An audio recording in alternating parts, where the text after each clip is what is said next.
Hello. Hello, everybody. Not the last nut. No, I think we will continue to nut. Just not here, unfortunately. This is probably our last playback nut. The nuts will go on. The nuts will continue. I promise you that. We have to nut. For you, for me, for everybody, for all of mankind, we must nut. So the nuts will continue. No playback. Yeah, we must not. The chat knows. That didn't sound happy. I'm happy. I'm not happy that we're losing playback. Yeah. I'm not happy about that. But I'm definitely happy to continue nutting. You know? I should buy playback. Why is Ben being nice tonight? Ben was an asshole all day yesterday. And in the YouTube comments. You know what? Let's start fresh, Ben. I'm doing good tonight. How are you doing? Jake should buy it. That's a great call. I mean, Jake could easily buy playback. It's almost just like he has he wouldn't even notice if he bought playback. Like he wouldn't even notice the money missing from his bank account. I feel like he just doesn't want like another, thing on his plate right now. He does a lot for us behind the scenes. I am keeping my head up. I'm not down. I'm up right now. I'm not down. I'm not up. I'm like right here. I'm just neutral with the Sox. I'm neutral. I'm not down. I was pissed about Alonso just because I thought it was a perfect fit, but like it's not. I seem stressed. Honestly, if you want the real answer, it's because I went from the first floor up the stairs to the third floor to get changed, back down to the first floor to get my coffee, then back up to the second floor to come in here to do this. So I'm not stressed. I'm just very out of breath. That's what it is. Predictions. Are we getting a game older or newer than Kenny Rogers? That's a great question. I'm going to say we're now joined by Justin Havens. I like this question a lot. The game that we'll watch tonight, is it did it take place before or after Kenny Rogers' perfect game? I'm going to say it took place after. Yeah, I'm going to say after. I'm voting after as well. There are not many currently in the database. There are way more. I'll say it this way: there are way more after Kenny Rogers in our database right now than before. So yeah, that makes sense. It's great to see everybody. It is. Everyone's already popping off. Should I give my brother a Beckett or a Yaz jersey for Christmas? I'm gonna guess that your brother never saw Carl Yastrzemski play baseball, and he might appreciate a Beckett a little bit more. Plus, I feel like, no offense to Yaz, I feel like if you walk around with like a Beckett, you get more street cred. People be like, "Oh, that's sick." Yeah. Boobs ? Absolutely. Yeah. That's an affirmative. Yeah, you gotta be. You gotta be. What else we got? Always boobs. Should I have mint chocolate cookie ice cream or half baked? That feels like what's the name of the company? It's Ben & Jerry's. Can I field this? Yes. I have been on a mint chocolate chip tear the last couple of weeks. I have been mowing through mint chocolate chip. I've probably eaten more mint chocolate chip ice cream in the last week and a half than I did in the prior 49 weeks of the year leading up to this point. It is. I'm glad you're on the right side of history. Yeah, you're on the right side of history on this one, Jay. Hey, there's a lot of sick fucks out there that are like, I can't have mint chocolate chip ice cream because it tastes like toothpaste or reminds me too much of toothpaste. My wife is one of those sick fucks, actually. Yeah. Like there's no cure for it either. Like that's the problem with it. But I love mint chocolate chip. It reminds me of my childhood too, because it was like my go-to flavor as a kid, and I still remember going with Nana to Baskin Robbins and getting the mint chocolate chip. Yeah, shout her out, man. And I've just been crushing. I've been crushing them. Yeah. Yeah, I mean, I even kind of like doubled down with it. Like, I love mint chocolate chip with M&Ms. You know, like there's Sure. not enough chocolate in there. Sure. I mean, I think I came down pretty hard on M&M. Oh, that was Skittles. Never mind. That was Yeah, Skittles, you not did. M&Ms. Yeah, Yeah. you were anti-Skittle, as I recall. Obviously, that's not going on ice cream. Yeah. Yeah. Gosh, I'll talk ice cream all night. That's one I could go real deep in the bag on. Yeah. Jay, hey, you Kate, a Cape guy?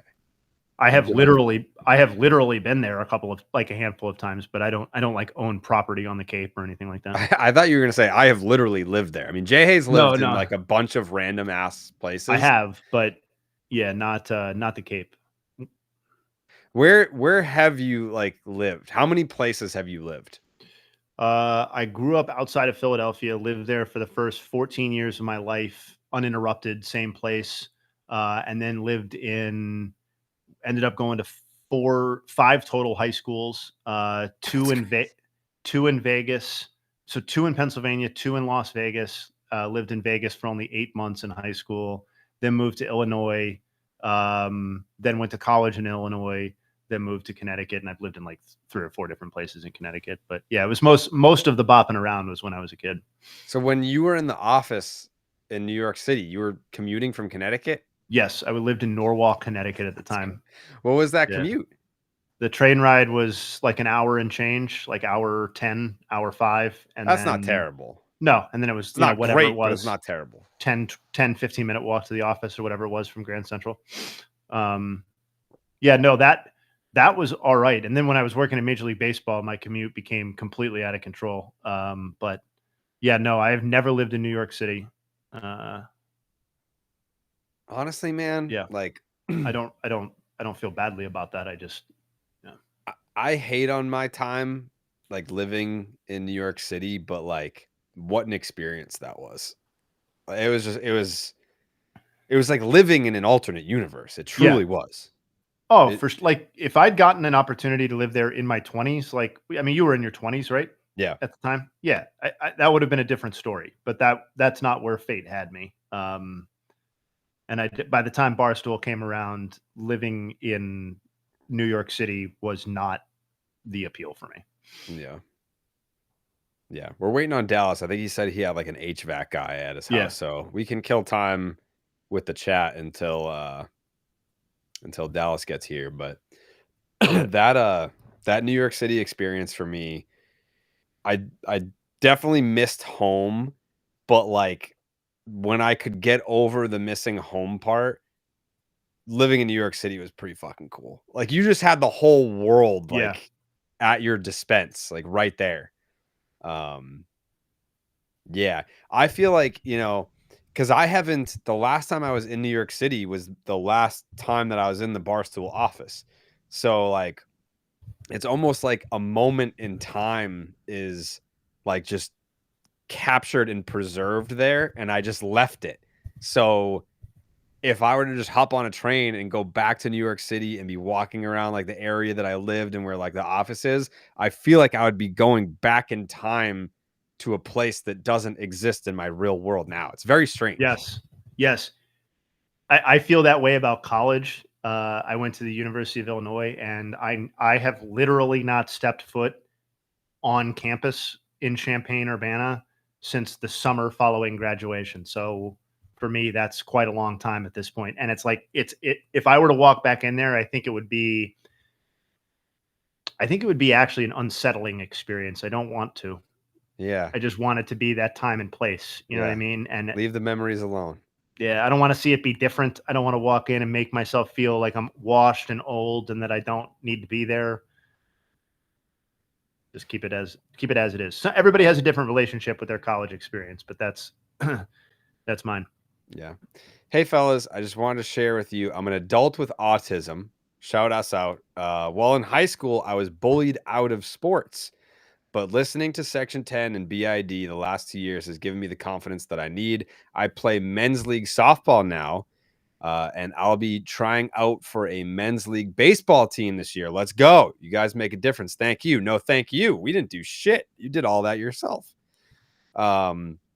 Yeah, I can definitely, speak to people in organized sports being assholes, whether it's the people that you're playing with or the people that you're playing for. I think in my case, it was always the people that I was playing for, but that's really cool that you found your way back to the gateway with softball, and now we're getting back to baseball. That's amazing. Shout them out. Shout them out. Thank you. Don't thank us. Jay's not 47. He's like 40. No, I'm 40. I'm 40. 40. My birthday's in March. I'll turn 41 in March. Yeah. He's going into his age 41 season. Yeah, dude, fucking still got my heater. Don't doubt it. Yeah, buddy. Jay is 20 when he shaves. That is fact. Yeah, people, yeah, they love it or they hate it. They love it or they hate it. I mean, we're almost due. Yeah, I think I need to do the trim now because that'll save me from upsetting everyone. I had a thought earlier, and I don't want you to take this the wrong way because I feel like it would be great for you and your brand. I'm glad Dallas is joining us at the perfect time. Why do you look like you just saw a murder, Dallas? What is up with your eyes, my man? What is going on with this guy? Audio, just a simple little audio thing. All I'm not right, getting dominated. It's just, like technology takes a little while, right? I'm not Jay, for fuck's sake. All right. I was just going to make a point to Jay. I thought of it earlier when we were doing the podcast, but it didn't fit anywhere that we were having a conversation. Don't you think Jay could be a bandana guy? Oh, absolutely. Jay Hay's got that fucking dude from Guns N' Roses written all over him. Yeah, not like a bandana that would cover the top. I'm saying like a bandana like here and have the hair. Yeah. Yes, flow back because I think but like you could be a bandana guy where like like I like to wear t-shirts of like a bunch of like different like random shit. Like I've got like if you've got one, go get it. Oh, he's got one. Well, he's doing this. Jared, if you were to take Train and the girls on an ice cream date, what's your favorite place locally to visit? Richardson's. Richardson's in Middleton is that's the North Shore ice cream mecca. There's mini golf. There's a batting cage, driving range. Sounds like a blast. It's awesome. Yep. Yeah, shout out to Richardson's. But yeah, I think Jay Hay, like going into his age 41 season, may have found his thing. I mean, I'll tell you what, it is absolutely a look if you can pull off a bandana and a cardigan at the same time. Yeah. Yeah. I don't even think Mr. like Rogers meets Guns N' Roses. What's the word I'm looking for? Because it's not quite a bandana. Like that's a different material. Like I'm talking about like the stretchy thing. It's almost like a head wrap. Headband. Just a headband. Yeah. Bandana. Bandana's 280s. Jay Hay, not a do-rag guy, real John Anthony. That is no, not a do-rag, but like, yeah, like a headband that's stretchy material. Yeah. I think we could be onto something because then he can just put like messages on the front of the headband. Like he can have like the Baines meter. He can have baseball is dead. He can have like, the equation for wins above replacement. He can. The Corbin Carroll. Yes. Yeah. The Corbin Carroll. Yes. Yeah. Oh, what do you got there? You got a fucking protein. Oh, let's go. Shout him out. Shout out the dog. See, that looks more like is that a headband or is it stretchy? No, it's a bandana. It's a bandana. Okay. It's a bandana. We need a headband and we need the hair to be like, flowing out over. Mm-hmm. Oh, we can do out over. Hold on. Yeah, the hair's gonna be like out over. Yeah, so like wrap it around your neck and then pull it up. Yeah. But I think we need to get something that's stretchy. Guns N' Rogers. Yeah, there it is. Pull it down a little bit. Yeah. Yeah. Here we go. Yeah. Yeah. This could be you. Like this isn't the bandana because like it's just too like it looks like dirt. Like you can't tell it says on it. Like we got to get something like this, and you could also be like a wet hair look guy. Well, he's a wet hair look guy. Well, Yeah. I mean, I do a lot of pods where I'm coming into the You got to go headband, wet hair look, and it's a completely different Justin Havens. I think Kai nailed it. We just need a simple 38.8. If you had a 38.8, it's like bam, that's branding. Yeah, that's fucking. I love this shit. Mhm. All right, I'm gonna get a 38.8 bandana, and we're gonna cook with it. Maybe I'll look online to see if there's like a place that will do like custom headbands. That'll be my Christmas gift to you. And great. And imagine if Jay nice, if you could just start kicking the shit out of people too, like with that. Yeah, that's gonna take longer. I think. Yeah. But we'll have the headband. Yeah, the headband will be in place. Yeah, dude. Like you could absolutely be a headband guy. This could be it for you. You're trying to say the Tatis Harper headband. Tatis, yes. I don't know what Harper does.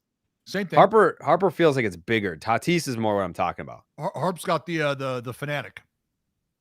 Oh, okay. Did we pick a team or you guys pick a game? No, we were waiting for you. No, we were just bullshitting with the chat till you got here, and then we ended up with me. An epiphany struck me. It was while we were talking to Amzinger that I just like noticed that it would fit, and I was like, this is not the time to bring this up in front of Greg.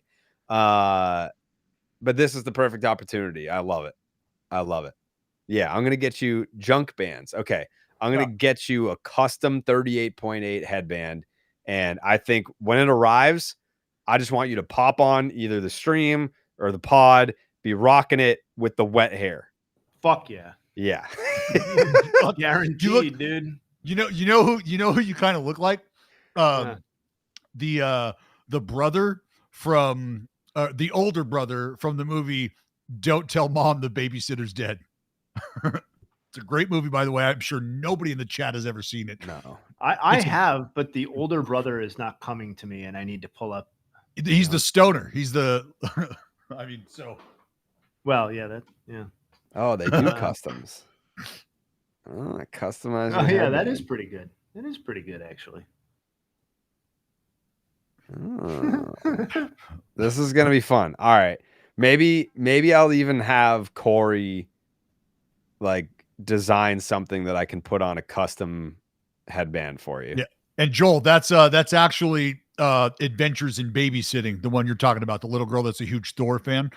Yeah, also a great flick. I actually just recently introduced my daughters to both of those movies, and when my daughters watch a movie like that and I know they like it, they don't really tell me that they like it, but how I know they like it is those little fuckers get up at 6 a.m. and turn that shit right back on, and I wake up to Don't Tell Mom the Babysitter's Dead, and I'm like, it landed. Love it. Dude, this is such a great return of Hollywood Havens. And I didn't even have to fucking script it, dude. You're not even scratching the surface of what's possible here. Man. We can go so much deeper. I knew when I put on this special shirt that it was going to be a special night. Look at this shit, dude. Yeah, it is nice. I've also I didn't want to freak him out, but someone in the chat mentioned like the idea of a mustache. I think if you went me like full mustache, not mustache clean shaven, mustache with like like a close trim beard. You know what I mean? Oh, so it's heavier up here, lighter down here. Yeah, that's interesting. I've done funny stuff like that when I'm shaving, and then I walk down halfway through and show my wife, and she's just terrified of what I look like. So we could have some fun with this for sure. Yeah. Could ride it out. Yeah, we're on to something big right now. All right, Jake, if you could be so kind as to beginning the process where we spin the wheel and find out which game we're gonna watch with the people tonight. This is incredible. It's a little pixelated. All right, spin that wheel, Jake.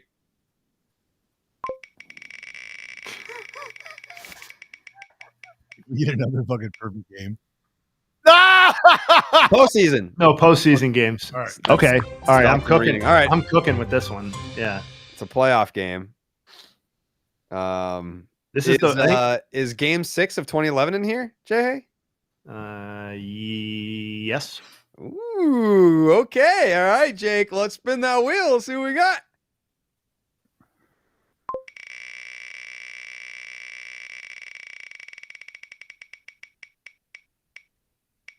Oh no, Jay, that sucks.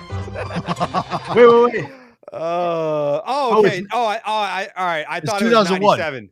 No. Okay. All right. Yeah, I thought it got to 97 too. Game 7. Okay. I would have 2001 World Series Game 5. This is Randy Johnson start? Yeah, it's one of the Byung-Hyun Kim games. I know that for sure. Yeah, this is Scott Brocious, right? Yeah, I guess we're gonna find out, guys. Yeah. Okay. All right, 2001 World Series Game 5. Here we go. Moose! I'm going to tweet this out. We're doing a live rewatch of World Series Game 5. 2001 World Series Game 5. This is good. This is good. So we got Mike Mussina against Miguel Batista. That's the starting pitching matchup in this game. Oh, this is fun. Certainly more fun than what 97 would have been. Yeah. Yankees D-backs. All right. You know what's an underrated part of this too? That was a strike. Oh boy. That was a strike. Yeah, this is the last game on playback, so suck it up. Oh, is this the game where Moose tells Torrey to get the fuck back in the dugout too? No, that was on the road in Baltimore, dude. I believe. Yeah. One of the underrated parts of this too is that McCarver's on the call, and it just reminds me of my childhood so much, man. I was just gonna say you could close your eyes and just be taken back, dude. And Joe Buck. For sure. Right? And it's the old Yankee Stadium. Like, so much of this is childhood for me. Yeah. I just feel obviously Buck is like he was young, and so it's like Tim McCarver was done not long after this or whatever it was, and it's like such a moment in time to hear his voice. When was McCarver's last season? I know he was through.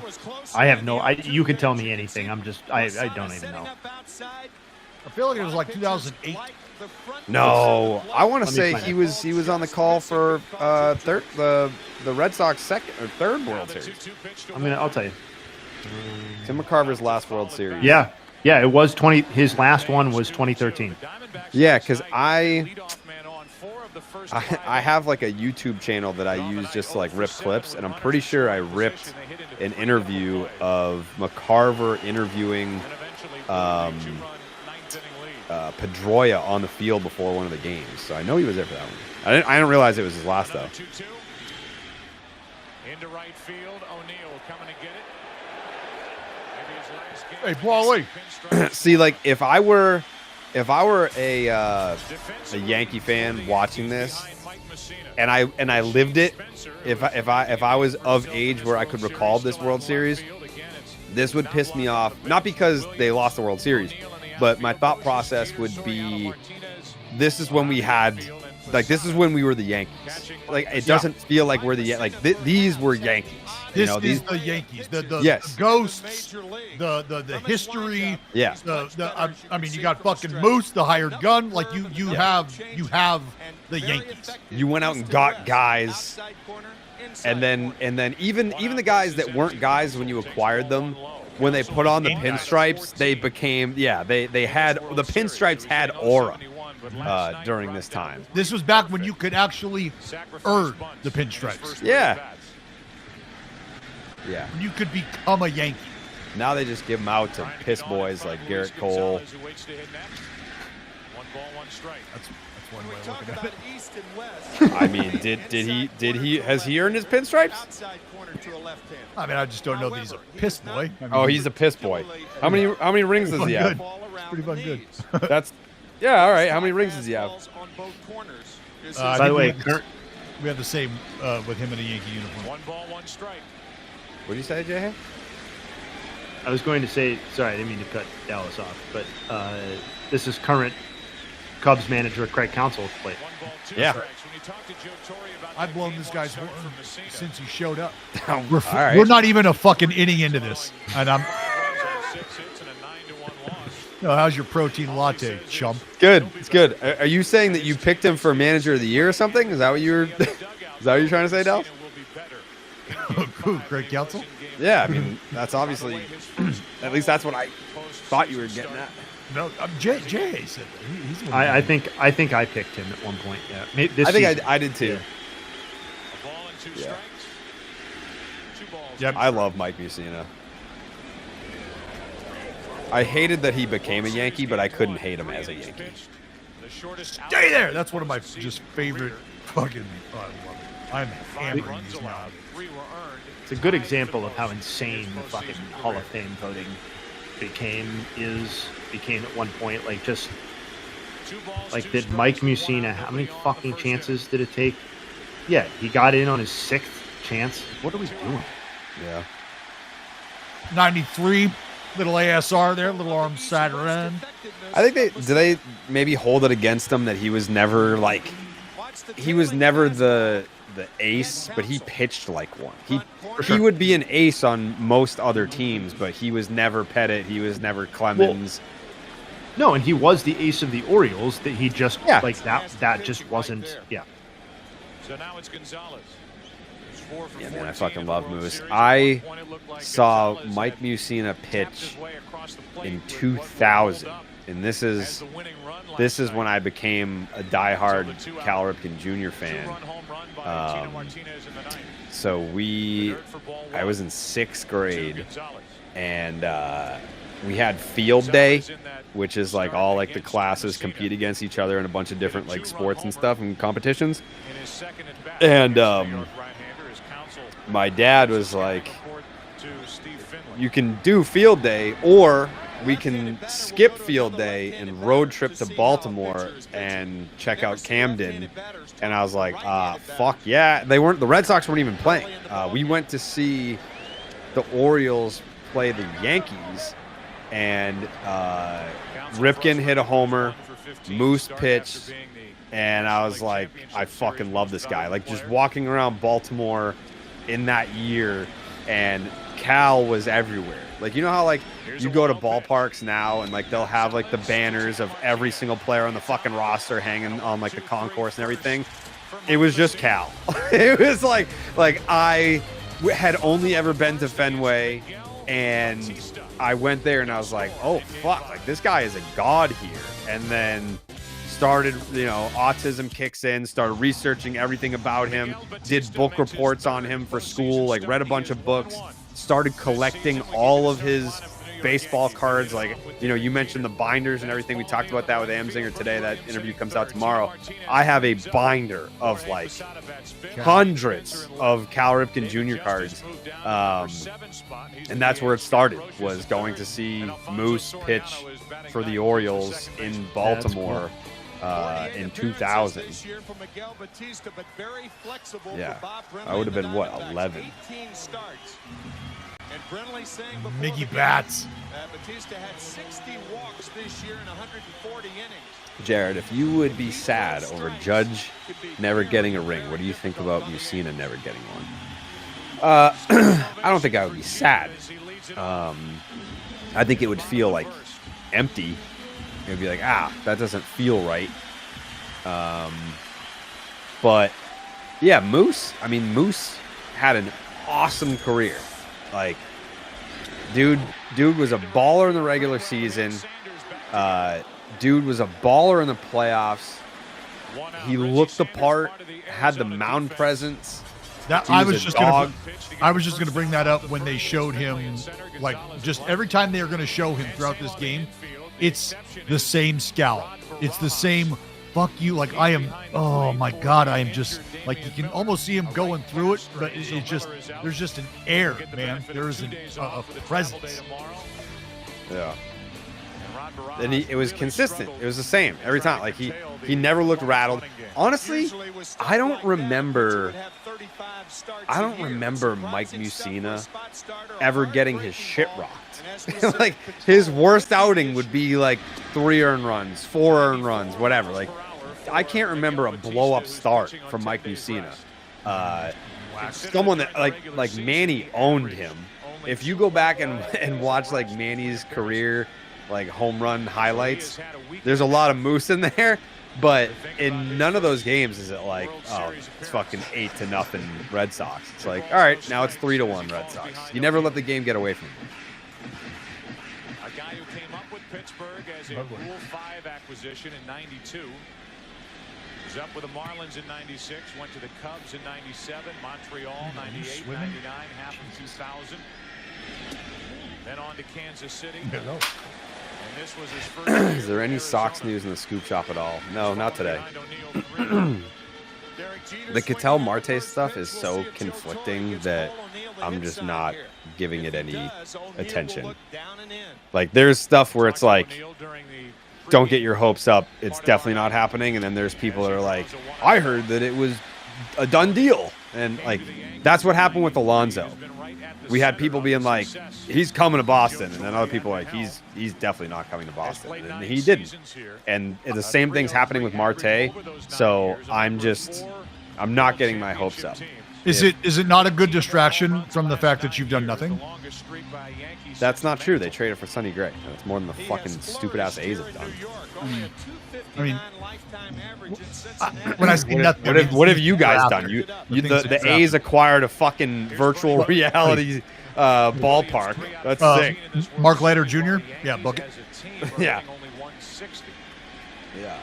People get so mad, it's just not worth it to tweet it. Yeah, I agree, Hunter. Like, it's not worth it to, like, when people are like, oh, scoop shop, what's in the scoop shop? I'm like, I'm not fucking telling you, because then you're just going to hold it to me. Like, I understand being accountable, and I will be accountable if I'm wrong, but that's why, like, I don't say shit, because I don't fucking know. I can only tell you what I've heard, but if I don't trust where it's coming from that much, then yeah, I'm not putting my nuts on the line for that. It would have to be from the most rock solid source for me to be like, hey guys, it's happening. And I haven't gotten that, so I'm not saying shit. Rod Barajas. Rod Barajas hit one of the hardest and farthest baseballs I have ever seen hit. It's Barajas, isn't it? Are you fucking serious? Really? What? No. The Nick Kurtz debut patch has already been pulled. Wow. I'm sorry. I legit, you know what? Now when I get this box, when I get this case, I'm just selling it. I don't even care. Because the pitches, for the most part, are easier to control. Oh, so you're waiting on a box that the goal has already been achieved now? Correct. I bought a case, and now I just don't even care. That's Brez is the only source. Brez has never been a source. Brez is not a source. Moose, you are Marino Bettman. You're higher than I've ever thought about being. Bernie Williams, man. That once upon a time, the Red Sox tried to pry Bernie Williams away from the New York Yankees in free agency, and George would have none of that. And that's pretty much what led to Manny coming to Boston. Like, that changed the course of history. The Red Sox were like, all right, we tried really hard to get Bernie, didn't work out, and I believe it was the next winter they were like, fuck it, here's 180, or I think it was 160, but there was a $20 million option at the end. 180 for Manny Ramirez resulted in 2 World Series titles. Should have been 3. Should have gone back-to-back in 08 if Manny could have just gotten his shit together. I stand by that. Baseball is better in this quality. Tell you, this game not moving quite as swiftly as the last one. No, we're still in the bottom of the first. Jake, what's the runtime on this game? Yeah, that's a good question. Oh, 340. 318. Close. Dear God. This might be a I'm dipping on the air game. Out in front of that pitch and the count 1-1. Nothing like a good hammer while you're watching ball with the fellas. Do I prefer Heim or Brez? Like a splitter. As human beings or in their jobs? I mean, I have a good relationship now with Brez. I had a better one with Heim. I think that's just probably more because of like Heim's social skills. We're working on it with Craig. Like we've kind of just confronted that head on, that we need to be more of a people person, and I think he's taken that to heart, and he's taken it in stride, not as an insult. So yeah, I would say my relationship with Brez is solid, but my relationship with Heim was like unprecedented. Like you could hit him up any time of the day and ask a question, and like if you would text him a question, he would call you, and I've been on the phone with him for like over an hour just talking about baseball and like the inner workings and stuff. Like I learned a lot from Heim. These Yankees have won 9 straight. So yeah, it's kind of like it's just an apples and oranges thing.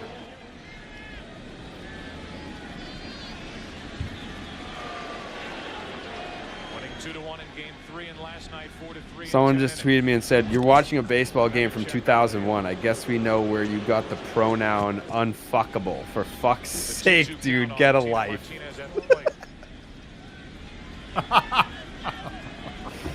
Did you pin that? I mean, fair, I guess. I mean, I don't know. Yeah, I feel like, that's not something that, that's not something that, if you would go to like a bar and be like, "Hey, so what did you do last night?" Watch a game from 2001. World Series Game 5 with the fellas. Nice 3-hour piece. Yeah, I spent 3 hours watching a game in 280p with the boys. Yeah, this is my God, yeah. Transmission of this is not great. 30-year-old Dominican right-hander Miguel Batista. Tino Martinez had 34 homers and 113 RBI this season.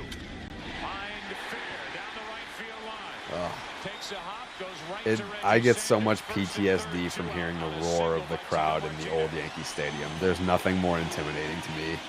It like makes me. You ever see Freddy versus Jason? Either one of you? No. There's a scene in Freddy versus Jason where, like how Freddy kills people is he gets into their dreams to kill them. Spoiler. He got into Jason's brain, and obviously Jason is like fucking 6'10", 315 pounds and whatever, but he got into Jason's dreams, and he's like going to like attack him, and then he like turns him like internally, like the first ever Friday the 13th, like Jason's just a little boy, and he turns him into a little boy, and he's just like, so it's like that's his internal being. That's what the roar of the crowd for Yankee Stadium turns me into. It's like it's just 10-year-old Jared being like, "Oh my God, this is awful. Get me out of here." Yeah, it's not good. Hip hip. Jorge. The Yankees are 1 for 16. Well, Vinny is out there somewhere. Oh yeah. And Posada's behind on the count 0-2. One more time, that ricochet right there. This is game 5. His hands. Yep.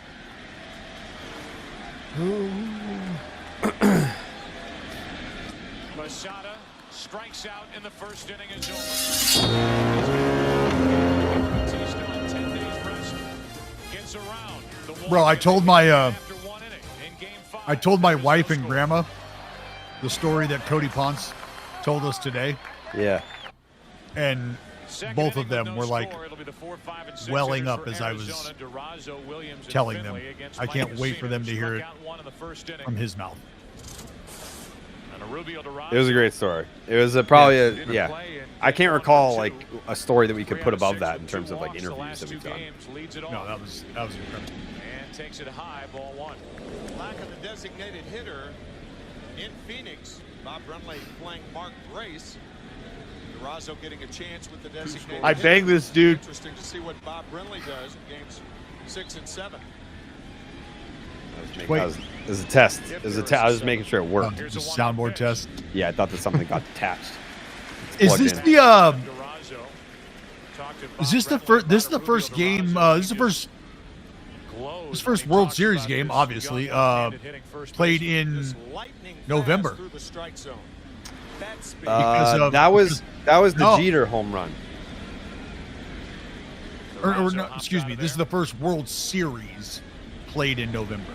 Yeah. Yeah, this is Thursday, November 1st, 2001. Yeah. Signed away from the Mexican League. So then, yes, it is the first World Series game as well. Cody Ponce interview dropping at 10 a.m. tomorrow morning. 10 a.m. This year, a lot of his playing time was cut down by a bad back. Posada. You guys should do a ranking of the games as you watch more. I like that idea.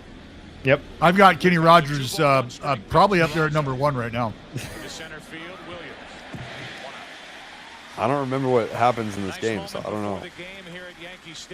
Yeah, you do. I said it in the beginning. This game is going to be way more exciting if you can make it until the end. Yeah, yeah. There he is. Donnie Ball game. Should be a Hall of Famer. Well, one of the greatest players of all time. Oh, what? Oh, Rudy Giuliani. What happened with that guy? What did he go on to become? How tall is Amsinger? Didn't he say he was like 6'6", 6'5"? Yeah, Amsinger is uncomfortably tall. Yeah. I believe he's 6'5", but I don't want to shortchange him. He might be 6'6". Yeah. And isn't it typical that Martinez gets his first hit last Yeah, the night? average height of the people that we interviewed today was at least 6'6". Just a couple of brick shit houses. Yeah, Ponce didn't look like it on camera, but he's a big dude. Well, you look at his fucking hands and you can tell. Yeah. Yeah. when he put his hands up, I was like, good Lord, you're sitting like fucking 10 feet away from the camera, and you got some fucking bear paws. Shout out the Marine, Matt Williams. The Marine. Yeah, we were just talking about Matt Williams.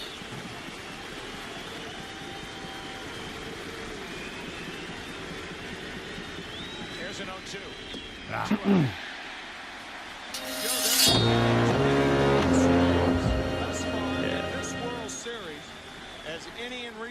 Not really close. No. Pretty bad, honestly. Yeah, well, that front hip. Yeah. Front hip bailing. Look at that thing open up. In fact, if you take Mike Mussina's Game 1 start out of the equation, this was post-prime Matt Williams for sure. Each offense. Yeah. Steve Finley. The numbers for Finley in this World Series. One of the funnest games I had ever been to was watching Kurt Schilling, Jason Schmidt at Pac Bell. Steve Finley robbed a fucking homer. I was like 4 feet away from this ball, and I was like, oh, it's coming. Here it comes, and then fucking Finley just yeet, do that. I was like, I'm just fucking yelling, berating him. I was with my high school baseball coach too. Like that's who used to take me to games, and like I can remember him just like fucking. Hey kid, you all right? Clean it up right now. I was just losing my mind. Six-starter for New York against Randy Johnson. 1 ball, 2 strikes on Finley. War games. Mike Mussina. Up to us in the parking lot before the game saying, You guys I'm gonna go We said, yep. He said, 80. well, I want to remind you 80. which my son Josh Moose was a bad motherfucker, man. I know he was, but he also took how many tries to get in? I feel like if you're north of like 70, you're Here's a 1-2 pitch. 1-2 years on the ballot before you get in. okay. I'll I'll go say 80. I'll go 80.1. I've worked on that for a I'll say long time. 65. I'm sure you have. I will say Mike Mussina Caught a is piece a of that career pitch in the dirt. It came up and got him. And Jim Joyce is walking around trying to shake off the pain. It got him. 80, Got him on the right arm. 82-8. 82? Because it Yep. did not get Why the Minnesota fuck did it take so long then? to his run. Told you he was a That's bad what we were talking man. about earlier. Off the right arm of Jim Joyce. Wow.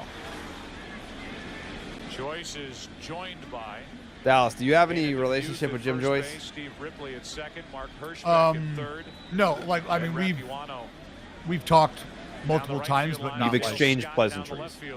yeah, many times. They're looking at the hand or He wrist seems like a great dude. of Jim Joyce. He is a phenomenal dude, a phenomenal guy. Like his what happened the day after the Galarraga incident for me was like one of the greatest displays of. Hold on. Gene Monahan, the trainer for the Yankees, the head trainer, Steve Donahue, the assistant trainer, looking at Jim. Appears to be all right. Got hit with a ball, with the That's bat. a strike calling man, too. See if that right hand is tucked behind his back. We do know Jim Joyce goes on to be just fine here. Yeah, he's gonna make it. Yeah, he'll be all right. But it was one of the greatest displays of what I want baseball to always be about. And at the end of the day, there was nothing that Jim Joyce was going to be able to do in terms of hiding from what had happened.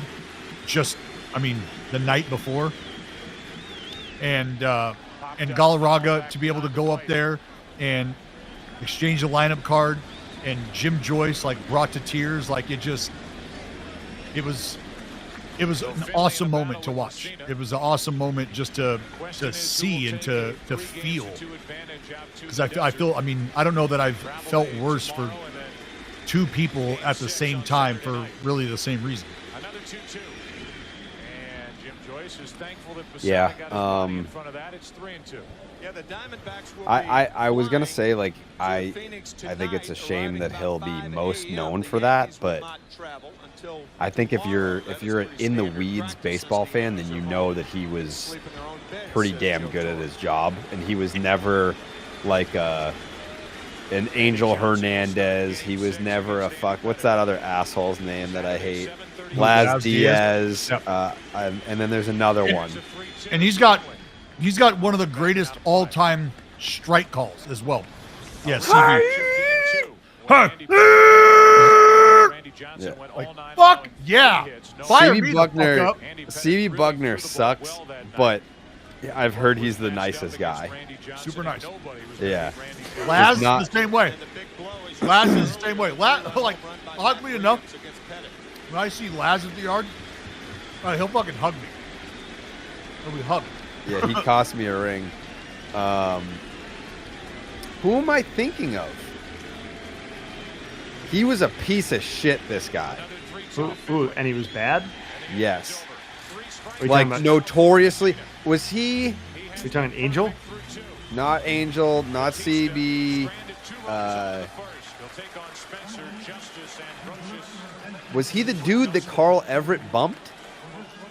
No score. Bottom part of the order for New York against Miguel Batista. We're allowed a one. Who did Carl Everett bump? It might have been the same fella. 2-out hit to Tino Martinez, but struck out. Jorge Posada to strand that's out. 2. And on a Dallas, who was the coolest older Ron veteran? Culpa? Yes, Ron Culpa. Fuck Ron Culpa. Yeah, he was a dick. Who was the coolest older veteran on the A's when I was playing? You've listed Piazza, Giambi, Matsui, Thomas. I think it's going to start with Big G, and that's just because he's an all-time human being, all-time teammate. We were good, we were great. But Nomar was a dude who, like I've told the story a few times on the podcast how like Nomar basically stood up for me and defended me and basically protected me when I was getting ready to go out and try to play when I was in no position to. And he was like, no, kid, you sit down right there and let me fucking tell you guys something. And I was like, whoa, like he had nothing invested in me other than me being his shitty teammate at the end of his career. Like, he's just a fucking awesome guy. Awesome guy. Consequently, Mussina holds his hands high when he delivers the ball. Batista holds his hands low. Usually the lower a pitcher carries his hands, the more... Yeah. Batista, based on the mechanics that they're talking about right now, Batista is what we would call a rotational flyer. Moose, an aerial flyer. So Batista really kind of rotates around his pelvis like this, and Moose sort of...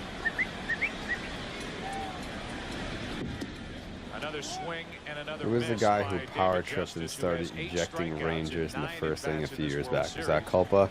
Is that the same guy? I think it was... wasn't it our pal Joe West that tossed Beltray for moving the on-deck circle? Indeed it was. Yeah. Joe West still the only umpire to officiate a Dinger Derby, though. So. Yeah. Like, yeah. I know he said it, and he said it in a joking manner, but at what point in time during that day do you think Joe West said to himself, what the fuck am I doing here? It was 300 degrees. There was not a fucking stick of shade to be found in that entire fucking place. Yeah, I mean, the stream fried itself 5 times over. Joe West watched, what? I mean, how many of us were there? 8?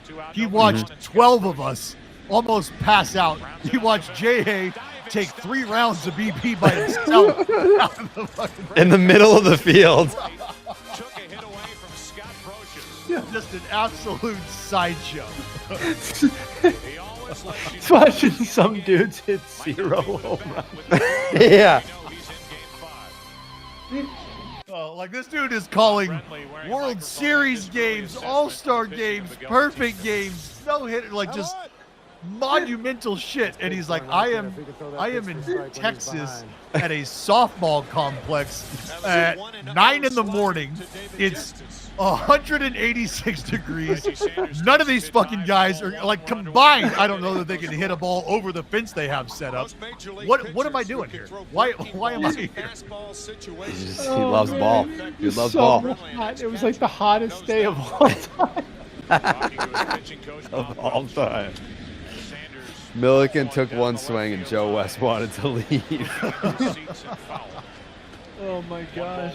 He wanted to leave when he found out Milky was participating. So you're what they would call an athlete involved in this? Oh God. 1978 and 1981. Couldn't believe it. And his season in I don't believe it. 1990 of 27. Welchie! Welchie! Pitching seasons. Welchie! I make sure and go out and spring training. We got a bench just outside of our complex. The Bob Welch bench. I make sure to go out there and sit on that thing every day, make a phone call, or just kind of hang out. And then Rod Barajas, Welchie was fucking incredible. number 9 hitter, the catcher, filling in for Damian Miller.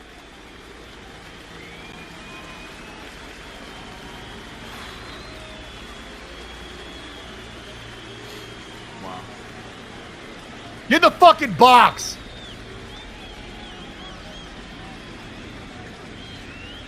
One of my favorite on-deck routines, though, or even in the box, too. The grab of the barrel and the flip of the bat. From old Reg. Number 4. Continue to talk about pitching. We talk about Bob Welch. Game 2 of the 1978 World Series. Dodgers held a 1-run lead with 2 outs. Wow, a flashback within a flashback. That's yeah. Pitching in relief. Strikes out Reggie Jackson. How awful can we get the quality of the video to be? How about that fan just got fucking stuffed trying to jump in the pile? Mark Grace. What a funny guy. Aaron, what are you talking about, dude? I was just laughing my ass off about Joe West coming to our stupid ass dinger derby. That's why I look like this. I don't have a bet on. I've got a bet on D-backs Yankees 2001, and I'm looking to ride out here, looking to see how it went. Mark Grace. There's a name. More like Mark Fall from Grace. Am I right? For extra protection. Wow. Not a fan of Mark Grace? I'm indifferent. 1 ball, 1 strike, 1 out, nobody on. Grace. This was his last impactful season in Major League Baseball. He hit 298, 386, 466 as a 37-year-old. Pretty impressive. Yeah. Although only at 113 OPS plus, which reminds you of what the offensive environment was like in 2001. All-time Cub. All-time Cub. Oh yeah, this was season 1 in Arizona. This is his first season in Arizona after spending 13 years with the Cubs. There are 2 guys in this game hitting with no batting gloves. When's the last time you saw that?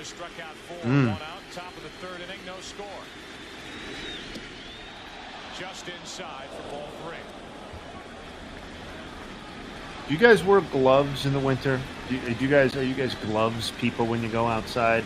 I did at the Super Bowl, but we were out. It was fucking. Dallas called me. I mean more like day to day. No. No, I'm not either. You got a spare pair of isotoners on hand at all times, or what? Get yourself a nice pair of leather gloves or something like that. I'll be right back. By the way, someone in the chat says now I have to go look up what Mark Grace did. He got banged on a couple DUIs, I believe.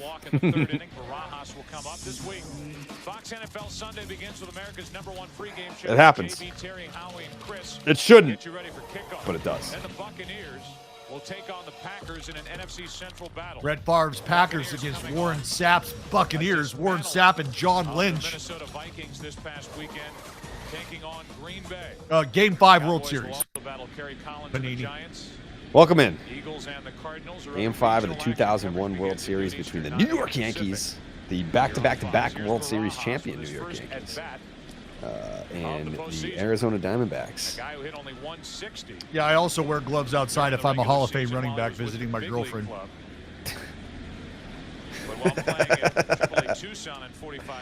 The glove didn't fit, though. That's why they quit. Yeah. Have I heard from Pat Light recently? Yes. I heard from Pat Light. Didn't hear from him. I talked to him to tell him that I couldn't make it to his wedding because we were going to the winter meetings. Woo! So that was a miss. Why? What happened? You know, just crushed some streams, dude. Tell Pat, sorry, man. Just fucking streamed our balls off. Yeah, sorry I had to rip some streams, dude. Into the Diamondbacks' hands as Barajas really worked well with Miguel Batista down the stretch. 2 big starts against the Dodgers when the Diamondbacks were still in a Did you battle. tell Alex Bregman to offer us a contract like Pete Alonso did to the Mets last year? They won by 2 games over the Giants. I really haven't talked to Bregman that much. I'm leaving him be. I feel like that's got to be a new approach. You know, like as the game evolves, players are going to start going to teams like, here, this is what I can offer you. This is what I'm willing to do for you. I mean, I'm gonna put you in a group. Who do you know, Dallas, that could get us a copy of the Framber I'm actually a nice guy video? You've got to know somebody somewhere that can get us that. I mean, I can definitely make phone calls. Yeah, I think we gotta get on the horn. 90-degree heat during the day and in the 80s at night. Listen, like who do we think he's met with? Like I bet you, I probably know at least one person with the Cubs. You know what? Oh, hold on. Oh. Jared, have you thought Breggy wants you to reach out? You may feel unwanted. It's a good point. Like, you know, so there are definitely players where if we talk, it's only because I reach out first. Breggy's not one of those guys. If he's got something to say, he'll say it. Yeah, but then there's definitely dudes where it's like we would never speak if I didn't reach out first. He's not one of them guys. No time to get nervous. Good at bat by Barajas.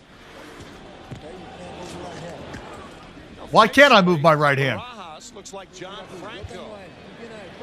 The excellent reliever. You like the Pujols jersey? Yeah, this is a 06 World Series Pujols jersey.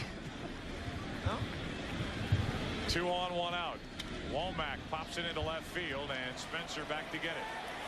Jared, do you have any ideas on how I can get New Mexico residentship so I can vote for Bregman's dad for Congress? What a fucking campaign video that man put together. Yeah. It's unbelievable. Oh, unbelievable.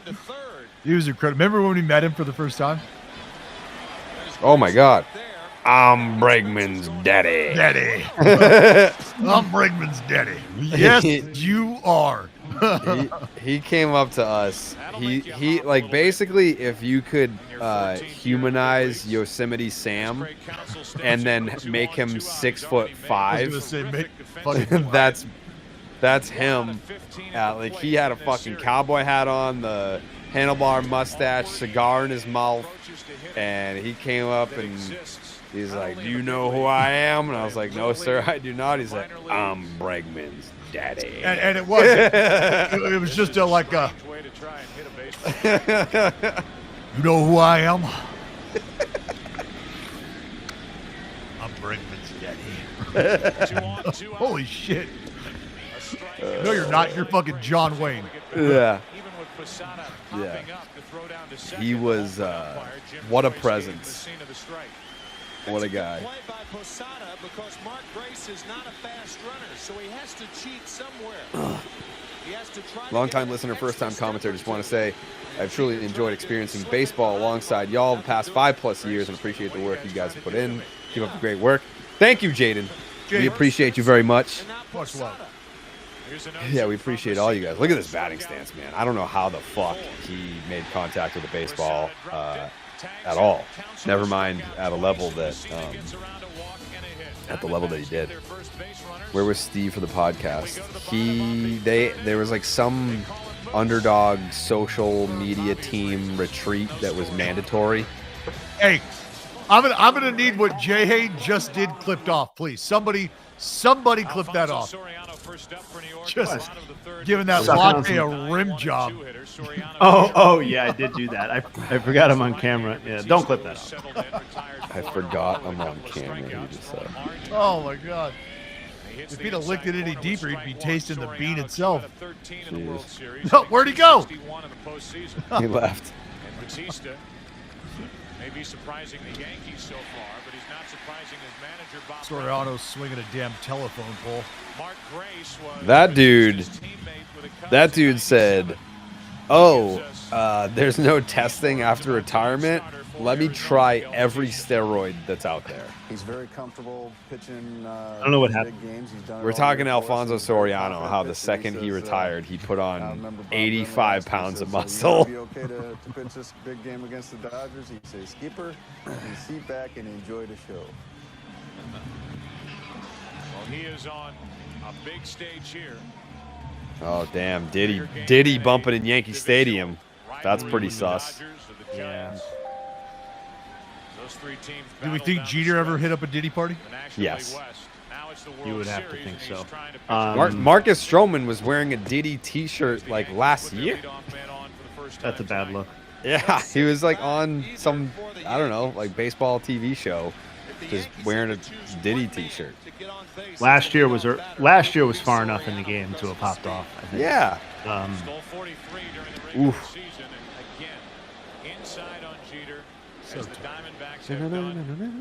No, my headband does not say nerd, although that's kind of funny. It says underdog. This is to the person who said that. We're working on some more customized ones though. This is a very on the fly thing right now. That I even had an Just a underdog placeholder. bandana. I think should be commended. I agree. He Got him. Yeah. Rod. The longtime listener comment made me think, do y'all have at least the player interviews from the starting 9 days? I remember some great ones, Colton Wong, Yelly, and Nolan. I don't know. I don't have them. I'm sure they're on a file. I have a chunk for sure. On a drive. I rewatched them all. Dallas has never been on our YouTube channel before. Doesn't know what it looks like. YouTube.com. Hello, welcome. Welcome. But the Diamondbacks very happy, obviously, that Barajas made the play. Is that Brenly? A big situation by Rod Barajas. Throws like Big Papa Brenly? the scouting report. The Yankee scouts put together on Barajas. Oh. Another pitch up and in on the hands. This was really before Soriano became good. The next year, 2002, was when he would break out and begin his run of 7 consecutive All-Star teams. When was his 40-40 There's season? a combination of Barajas and It was 2006, so he would spend 2 more years with the Yankees after this season. He would then go to be traded, obviously, to Texas for 04-05. Yep, and then in 2006 was with the Nationals. A little bit low, 3 balls, 2 strikes with 1 out, nobody on, and O'Neill next. And then in 7, obviously, signed his big deal with the Cubs. Incredible player. Did he But ever you know play how- for the Nats? Am I making that up? No, I just said that. Yeah, the Okay. 40-40 season was the Nats. Yeah, Oh. yeah. Yeah, he did. Awkward swing, struck him out, 3rd strikeout. You know how we were talking about Mike Cameron Second as part of Yeah. like the all-uni team earlier today? I I absolutely hate how Paul O'Neill looks in a baseball. He doesn't get it over. I hate it. I But hate it's it. enticing enough. He's a great player. Fucking awesome. I mean, we're talking about a dude who punted a ball into the infield from the outfield and executed. But I cannot stand the way. Look at that. I hate that. I hate that. It's untucked in the back. Batista 0 for 2 and now 2 out of 18 in this series. Here's O'Neill. That leg kick is sexy, though. Good pitch down and in. Who's got the best leg kick of all time? Ruben D-Train? Sparrow. That's the thing with that Oh, you high mean leg pitching? kick. Pitching. Once you plant that right foot, it's very, Yeah, I very mean, difficult Yeah, D-Train, Juan to Marichal. stop movement. El Duque? El Duque with the big knee lift. This was Paul O'Neill's last season, Off to the left, and it's as a 0-2. reminder. Would I trade Bayo in a Marte trade? 7:30 Eastern, 4:30 Pacific. It would be. Yes. I'd prefer to trade Bayo for a pitcher. Against Randy Johnson. But and if there is a game 7, it'll be ultimately, Roger yeah, Clemens I would. against Kurt Schilling. Paul O'Neill set a career high for stolen bases this season at age 38 in his final year. That's kind of crazy. Here's an 0-2 to O'Neill. It'd be crazy.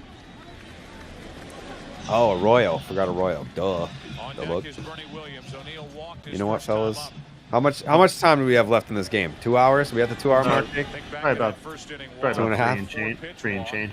Then 3 in a row out of the strike zone to Bernie Williams. The Yankees. All right, love the yeah. swing. All right. 2.5. I'm And he popped gonna throw a hammer in for the duration Then a of hit this by game. Tino Martinez down the If right y'all don't field mind. line.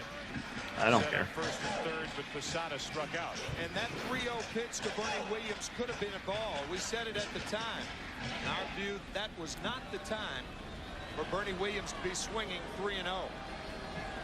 If a pitcher wants to get wild, you try to let him get wild. Not But when Williams not got getting out much left, traction on the it got him settled down. Framber "I'm a nice guy" video. O'Neill to the shortstop, Womack. Miguel Batista is doing exactly what Bob Brenly thought he may do. Surprise starter, Rod Barajas. Rod Barajas. Ron Barajas. Rally Rips. No score. The Yankees have 2 hits. The Dallas, what's your favorite baseball card in your collection? It's a card of my debut, or from my big league debut, and it's a ticket. It's called Diamond Debut Ticks. Diamond Debut Ticket. And I've told the story, but it's basically it's the seat that was right next to my grandmother, which the seat was empty on that day, and I got it from a fan at a card signing, at an autograph signing that I was doing, and the fan gave it to me after I made an offer to him for the card. He was like, "Nah, man, like you keep it. This is yours." And I actually hooked up with that. Not Jared's not here. It doesn't matter. I actually met up with that fan later and had him at a game down on the field and stuff for BP, so we could talk and shit. It was very cool. Yeah, snow cone. Here's a 2-1 pitch. 91 miles an hour to get it by the bat of Gonzalez. Yeah, when I saw the card, I lost. I was like, oh, whoa, buddy. I'm gonna need that. Yeah, because I got a. That picture right there, that card, that orange square right there, that is my grandma's ticket from that day. And so the ticket in that card is in the same row, same section. It's the seat right next to hers, which is wild to think that that card gets put in a set and then I actually end up with it. Back in game 1 against Mussina. Pretty crazy. Gonzalez took a pitch down and in. Mussina missed his target by a couple of feet. Dunk. You know what? That's what I'm here for. I've made a transition into the balls. Off balance here with this swing. Gets under it. Soriano waits for it. Gonzalez 0 for 2.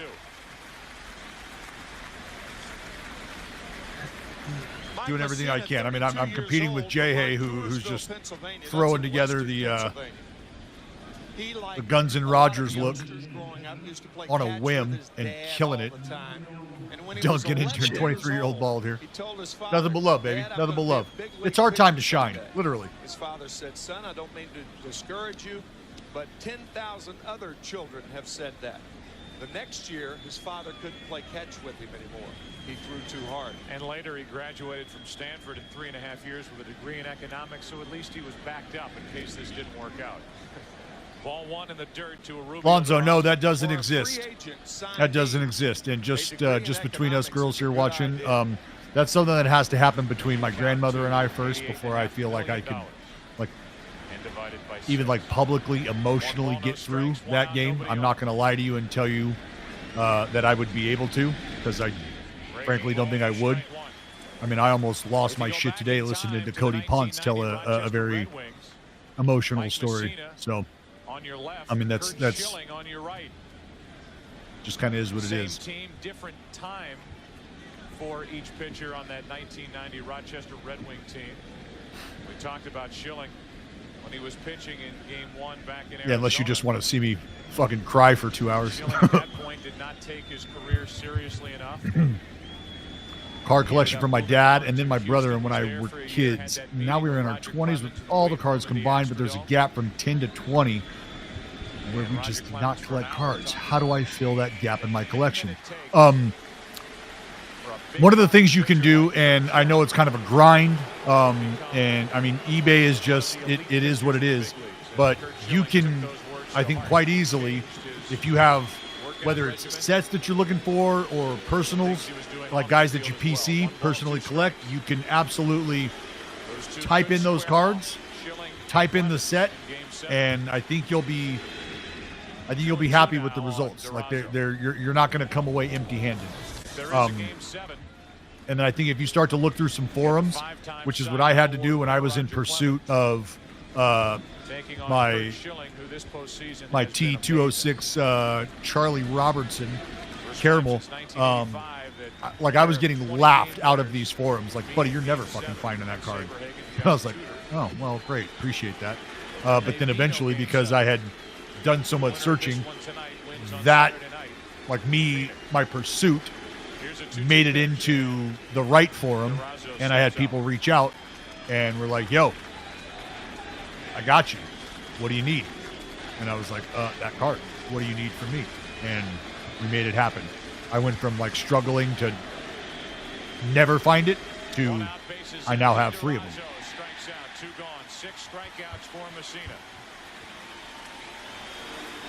Mussina has everything working so far tonight. The knuckle curve out of the strike zone, as it often is when it's and effective. What a banger this was for Moose too.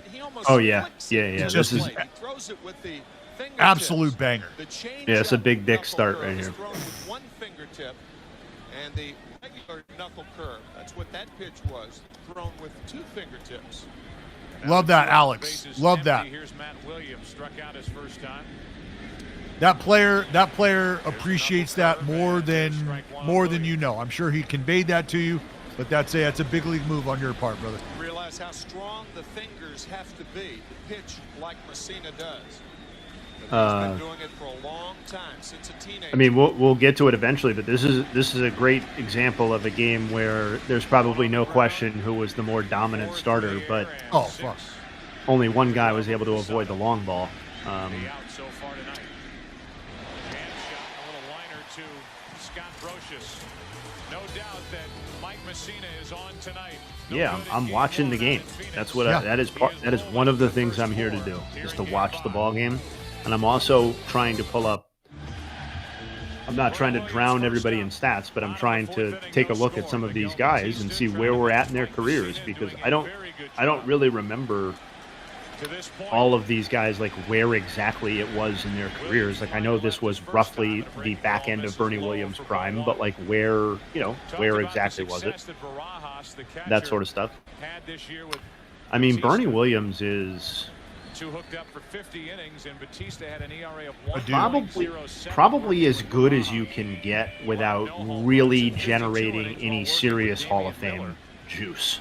And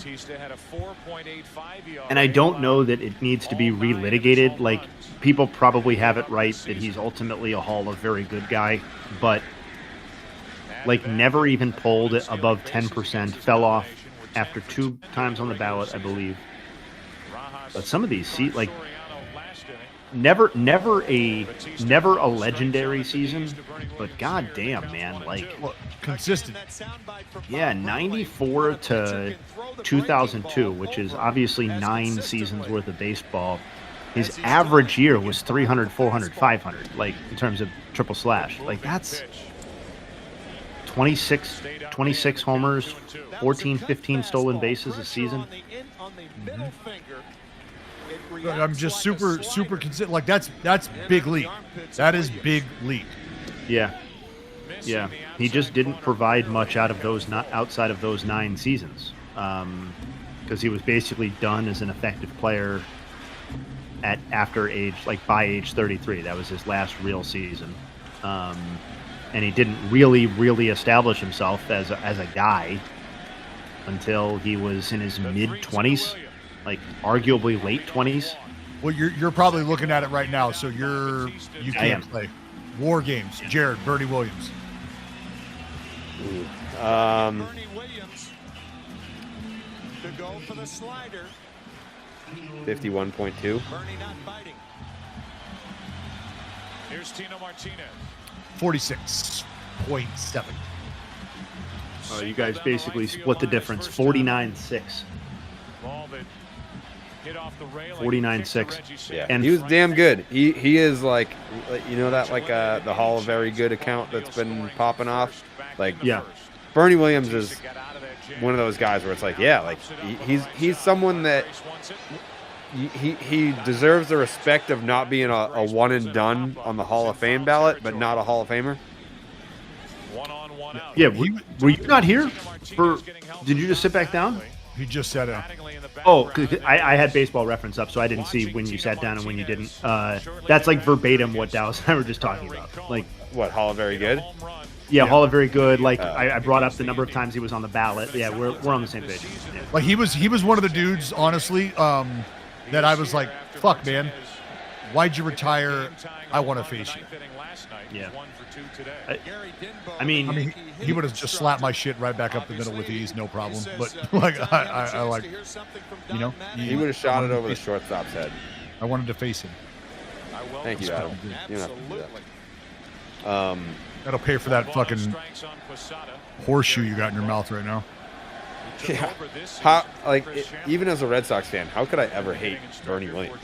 Like, was never problematic. Dude just wanted to play his guitar and be a great outfielder for the New York Yankees and consummate professional, and was just consistently very good. He was great. He was great. And Panini, just to answer your question, yeah, I showed the girls parts, like clip. I showed my girls parts and clips of the draft and stuff. Like I showed them. I've explained to them like the value of somebody like Kelsey Whitmore, and I've explained to them like just how cool it is, because I've tried to explain to them like, hey, girls didn't ever get to just play baseball. This is something that throw it up. It was something that had to be fought for, had to be earned. But something that they are very fortunate to have is our next door neighbor is a woman who played for the Silver Bullets. She's a fucking baller, and she's an absolute legend in our area as far as the softball coach is concerned. Like she was just telling me stories how she was at a tournament and through 4 innings he has thrown 60 pitches. Consider that Mariano Rivera. The fuck just happened in Dallas? I bet. If needed, but only available for 1 inning. I kicked myself out earlier, I think, by gliding my finger over the wrong place, so it could happen. This is why they're going out of business, brother. Not even touching. But yeah. So and she Michelle McNamara, or McEnany, excuse me. But like her family and our family are, and our girls, like if I can't find my children, I know that they're at her house. Or if Mish is not at her house, I can probably like look out my backyard or look in my swimming pool, and she's just fucking floating around and hanging around like. But she like I have a very deep respect for what has happened here recently for women in baseball. And I mentioned like I got to go to the See Her Be Her movie debut, and I got to talk to Ali Schrader. I got to talk to Saito, who's like, oh. He's not banned anymore. Bomba!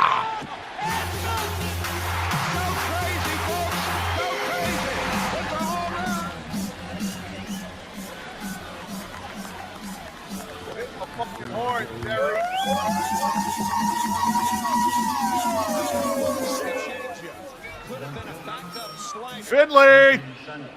But Steve Finley's eyes had to get awfully big.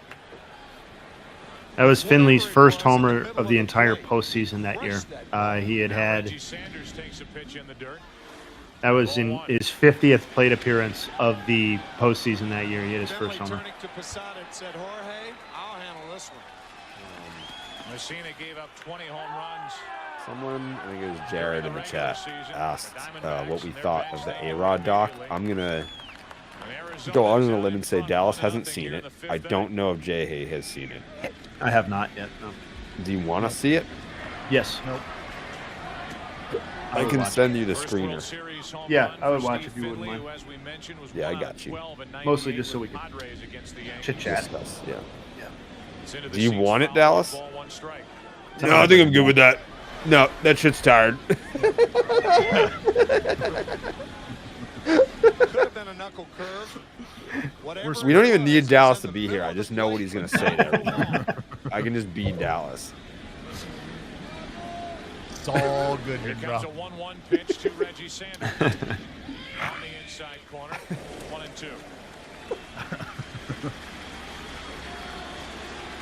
There have been a lot of hitters going around the bases in this World Series, but not a lot of hitters on base. Either a home run or nothing. Yeah, does he talk about how he pissed on his cousin's All or fucking nothing at all, as house Mike or whatever he did? Singh. Here's a He did 1-2 what? pitch. Sanders strikes out, and that's Oh, he was like strikeout trying number to 7 intimidate for Mike Mussina. one of his relatives or whatever and Take something off the peeing on their curveball house here or to get something? Reggie Is Sanders. that the Yuri guy? yeah, urination. Yeah, for sure. Wasn't it like Uncle Yuri or something? But like they weren't related. As Mark Yeah, something like Grace that. This is not in the doc. I'm last just going night, like got off of one memory. into I think the it was upper something like deck. Yeah, that's what I'm talking about. Game-tying home run in the top of the fourth that. inning. What's it streaming on? I think it's HBO. It stayed I thought it was pretty good too, but until the Diamondbacks got you know, two in the eighth. and you can't really do a doc when the person's involved. You know, like you need a 50 Cent. Like you need a 50 Cent to be doing something like that. Yeah, should I put together a doc? Yeah, like when it's a controversial figure where there's a lot of dirt and darkness, you can't have the individual involved. 15 home runs during the regular season. I mean, they can participate. It's always good when you have them to sit down and do an interview, but like, I don't need that person doing or like having creative control over One it. out, nobody on. Grace grounds to It was still really good. It was still really good. I'd love to talk about it after Jay Hay watches it. When is Dallas striking Jerry out? I don't know. Am I already taking Ativan before this at bat or something? Jesus. Please. You've seen him. You've seen him swing a bat at the old time game, the old timey game. Yeah, fucking hammering lefties. Hammering lefties. Soft shit from Dallas Braden, hard over the fence. Buddy, I just told you I went and got my physical. I mean, the exact words from the physician. Peak physical condition. The last thing you need me to do is to start a fucking throwing program right now. That's the last thing you need me to do. Dallas, I would give you a year to train. Don't say that. Don't say that. I would give you a year to train, and you still wouldn't strike me. Don't say that. Because there will be. I'm telling you right now, you want to put that fucking bet out there, you want to throw that bet out there, you're going to get my initials or maybe my face tattooed on you somewhere after I punch your ticket. Fine, do it, pussy. You have a year to train. You can take whatever substances you want. We're going to need this to be in writing. Yeah, you can use spider tack, whatever the fuck you want. Oh, You're no, not striking buddy, me out. that's exactly what's going to happen. That's exactly what's going to happen, Kitchell. I'm going to OA. That's fine. Part of if we have a contract to sign for it, if he hits me, I get $10,000 cash, non-taxable cash dollars. What are you doing over there? He's showing his OA shirt. You read that? Optimum athlete. You read that? This whip is about What to is get that from? 2006? redesigned by. Oh shit! Oh! Hit it. That's Rod Barajas. Right.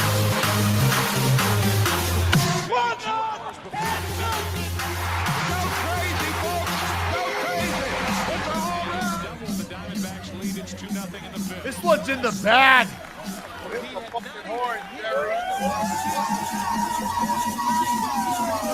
Yeah, this one's over. Let's go to bed. The strike zone's not tiny. I stand tall in the box. I'm 5'11" on spikes. My goodness. I mean, that makes me 6'4" on spikes. So with the bases, I'm No. easily the tallest in the group now because my hair's even taller with Yeah. this headband. Yeah, you guys are in trouble. That is. Look at this. Look at this thing. That is a Yeah. It's a horsetail. Yeah, I think we're. Yeah, oh yeah, baby. Look at this shit. I mean, I've heard people call you a horse's ass before, but now look.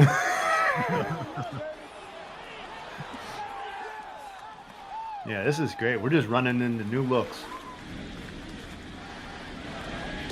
Don't let anyone look at the footage, any of the photos of me standing next to Dallas, and we're basically the same height. Don't let that become a narrative. I don't want that out there. Well,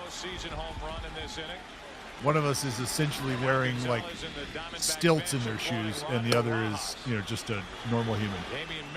You know who actually does that? And we found it out. Chris Jericho. Does what? He wears lifts. Inserts? Yes.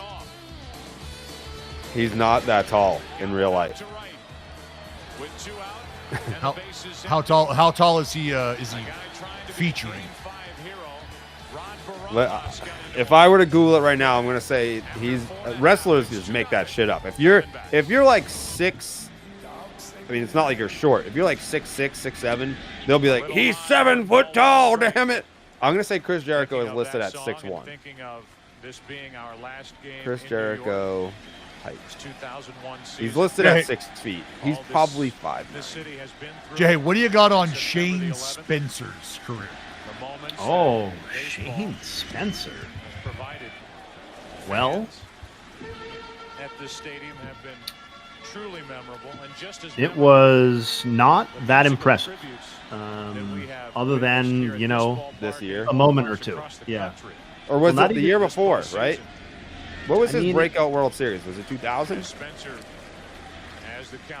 He had 1 year where he made himself a household name in the postseason. Musical tributes here at Yankee Stadium have been it was breathtaking. It really has. Whatever his rookie year was. In 1998, with the Yankees, he hit 2 home runs in his first 2 career postseason games. That was enough to do it. That was enough to do it, and he would proceed to hit 1 homer in his next 23 postseason games. World Trade Center site. That's a fun conversation. Like, name a player who created their entire Q score in 1 playoff run and virtually nothing outside of it. Flying out in center field. I mean, to the extent that he has a Q score, Randy Arozarena. That was the name that came to mind for me, but then the argument against that is that he was very big in the World Baseball Classic. Okay. I didn't love the answer anyway, so that's fine. So far, no runs on 2 hits. 3-2 pitch. Up the middle. What a play. What a play! I mean... No pick. Ernie Clement. I want him on the pod. We could do that. I think David Freese. Yeah, David Freese. For sure, David Freese. That's a great answer. You guys will probably push back a little bit on this, but I feel pretty good about it. I think Madison Bumgarner fits the bill too, because I mean, when we're hold on. When we're really talking about Madison Bumgarner, we are really just talking about 2014. Like, that's really what it is. He made 2 more postseason starts in his fucking career after 2014, and prior to 2014 had been fine in the postseason, but had fine, not disparaging it at all, but a 3.79 ERA in 7 starts. Like, nobody thought of Madison Bumgarner in any way whatsoever prior to 2014. They didn't. Time out. Madison Bumgarner. So let me make sure that I'm understanding the question correctly here. Yeah. Because it can mean anything we want, but yes, yeah. What he did in the postseason is absolutely legendary. Yes, but like the best.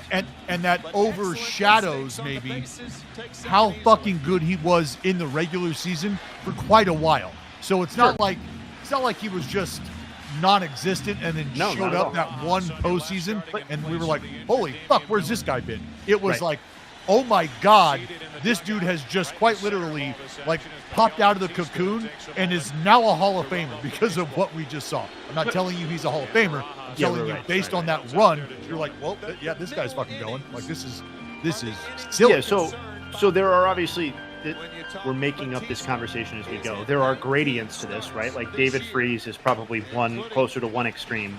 I think when people really look back and talk about Madison Bumgarner, I mean, I don't even think it's going to take that much longer. I think what we're really going to talk about is just that postseason run. And that doesn't disparage the career, but he's never going to the Hall of Fame. He's never going to get any serious consideration for the Hall of Fame. And like that is what his legend is built on. So whatever, you can agree or disagree, but I think he is a gold standard, a gold example of what I'm talking about. Or maybe not.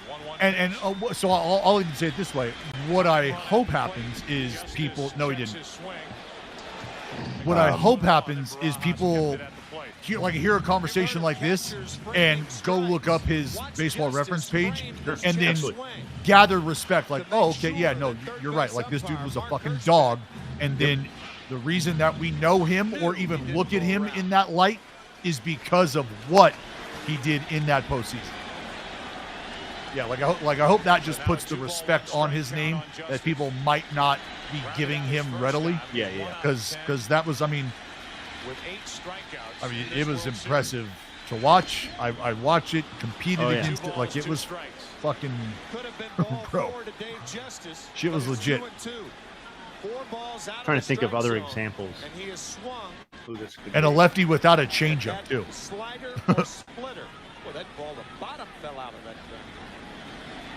It was a fake account. This dude in the chat was saying that Passan tweeted something about Marte and the Red Sox. It was up for 10 seconds, and then he deleted it. And I took a screenshot of the chat, and I said, "Did this happen?" And he said, "A complete lie. Yes, that did not happen." The fans here at Yankee Stadium, 9 Dang. strikeouts. Oh, that's a quick turnaround on fact checking that. Good work. Yeah, we got to quick confirm. Passan's quick with the text. I mean, it's interesting because you would think that someone like that is always glued to their phone. Like when we have him on, he'll give us a good hour, and he is like super respectful to the fact that he's doing an interview and he's not like checking his phone every 2 seconds. Like I check my phone all the time on the podcast because like if something comes in, we got to talk about it. But yeah, he's always quick to respond. 2-time back-to-back guest of the year for Section 10. Won again this year. Wow. Are you saying that Jeff's lying to me? This guy in the chat's adamant about it. Then the Yankees have a runner on at third with less than 2 out. Score a cheap run. Jeff Passan, solid as the oak that fell on him. Mm-hmm. Love Jeffrey. That's something that we could put on the BID store when it launches in 2029 is Jeff Passan tree removal club. Tree removal service. 1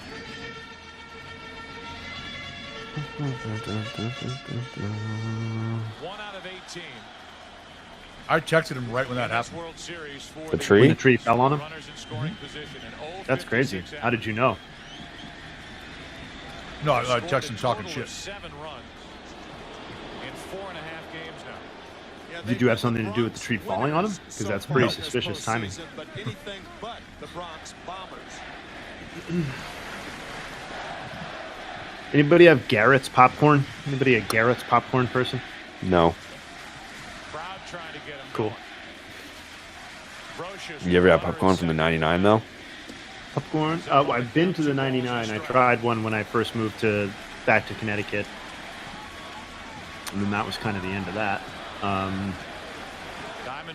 Not a big popcorn guy. Yeah, the Chicago mix, baby.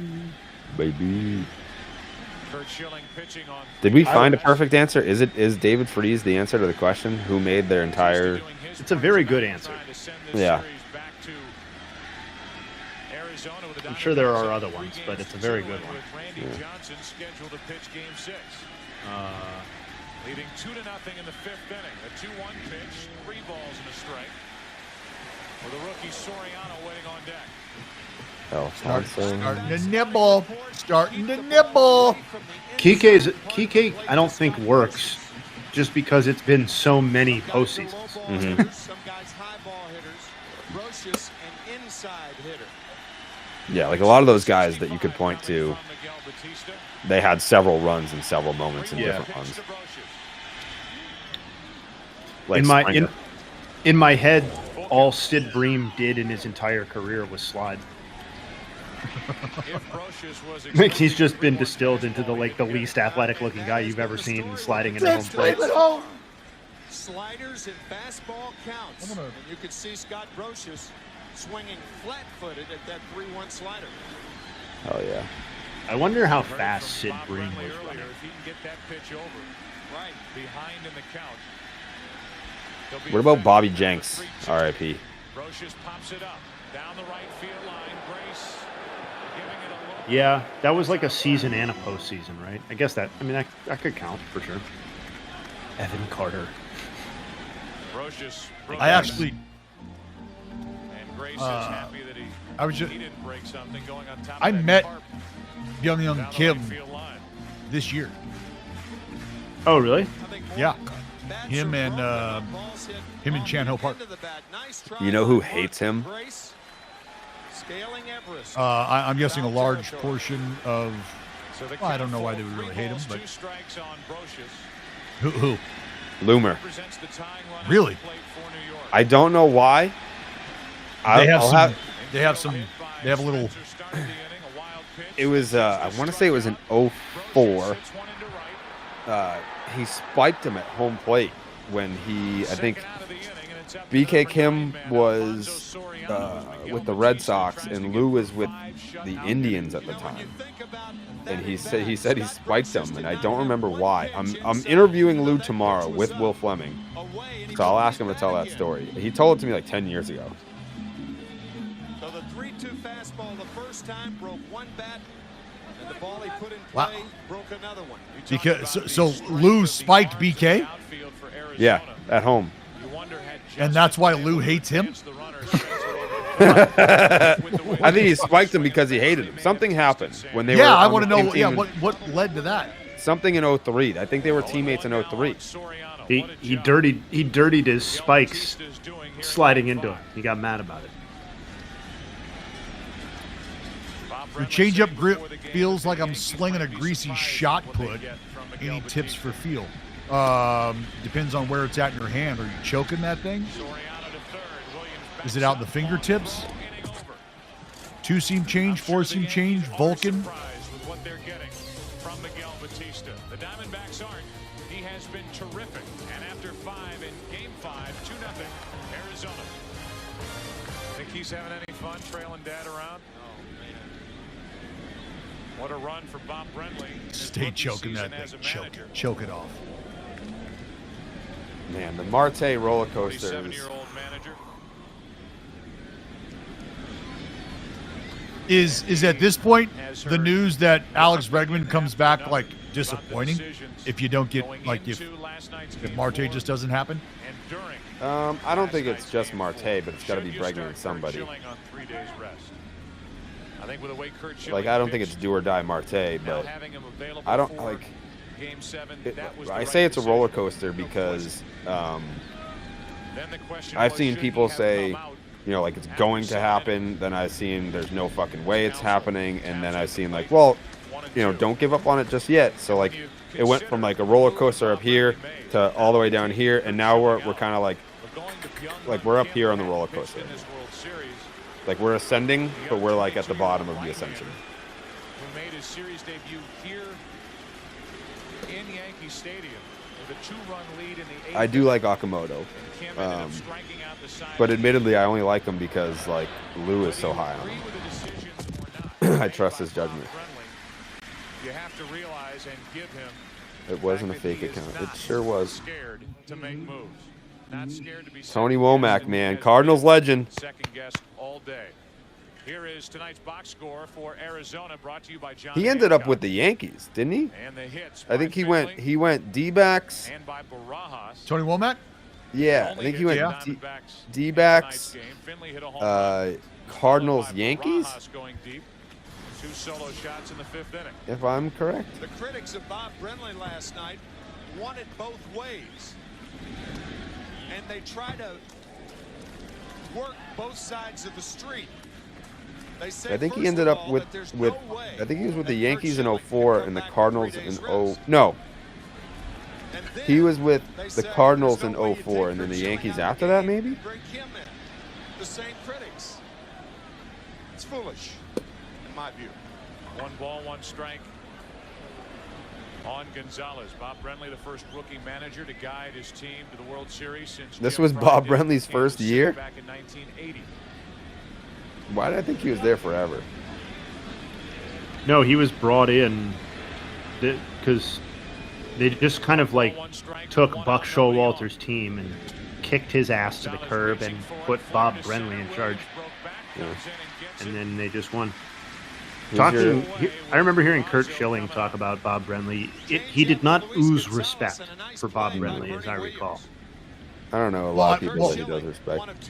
And I was just gonna say, the thing about it though, too, Jay, like it's him, it's unit, and they're doing what they're doing, and it's like for him, you're bringing in like the equivalent of like a high school coach is probably how Schill looked at him. You know, like what the fuck's this guy gonna tell me? I'm not telling you that that's right, but no, it's totally fair context. Does this game go into extras? It must. It sure does. Yeah. It sure does. Who's my favorite unreliable reporter? That'd be Bob Nightingale. When he gets stuff wrong, it creates such an awesome environment on baseball Twitter where everyone, like, no matter what team you root for, everyone bands together to be like, fucking Bob, man, again. But he's like such a likable character. Even like Heyman, no one likes him as a guy. Right. Like Bob's a likable guy. Yeah, because it feels like if you were to, like when you ask Nightingale, like, so what do you got? Like, what happened here? He's like, and he'll kind of give you an explanation as opposed to like defend it to the death, and Yeah, like Heyman will block anyone that brings up the arson judge thing, and like he's had beef with Dallas. Like his beef with me started over that stupid fucking Twitter tournament, like the MLB Twitter personalities tournament that would happen around this time. It was like the end of the year every year, and I fucking gassed him one year, and he tweeted like, "Why is he even in this? He's just a fan," or something like that. And I was like, the fuck? Like, tip your cap. You just got fucking boat raced, Heyman. To left field in the 9th inning with 1 out. And then with 2 out, another lefty, Tino Martinez hit the game-tying home run on the first pitch.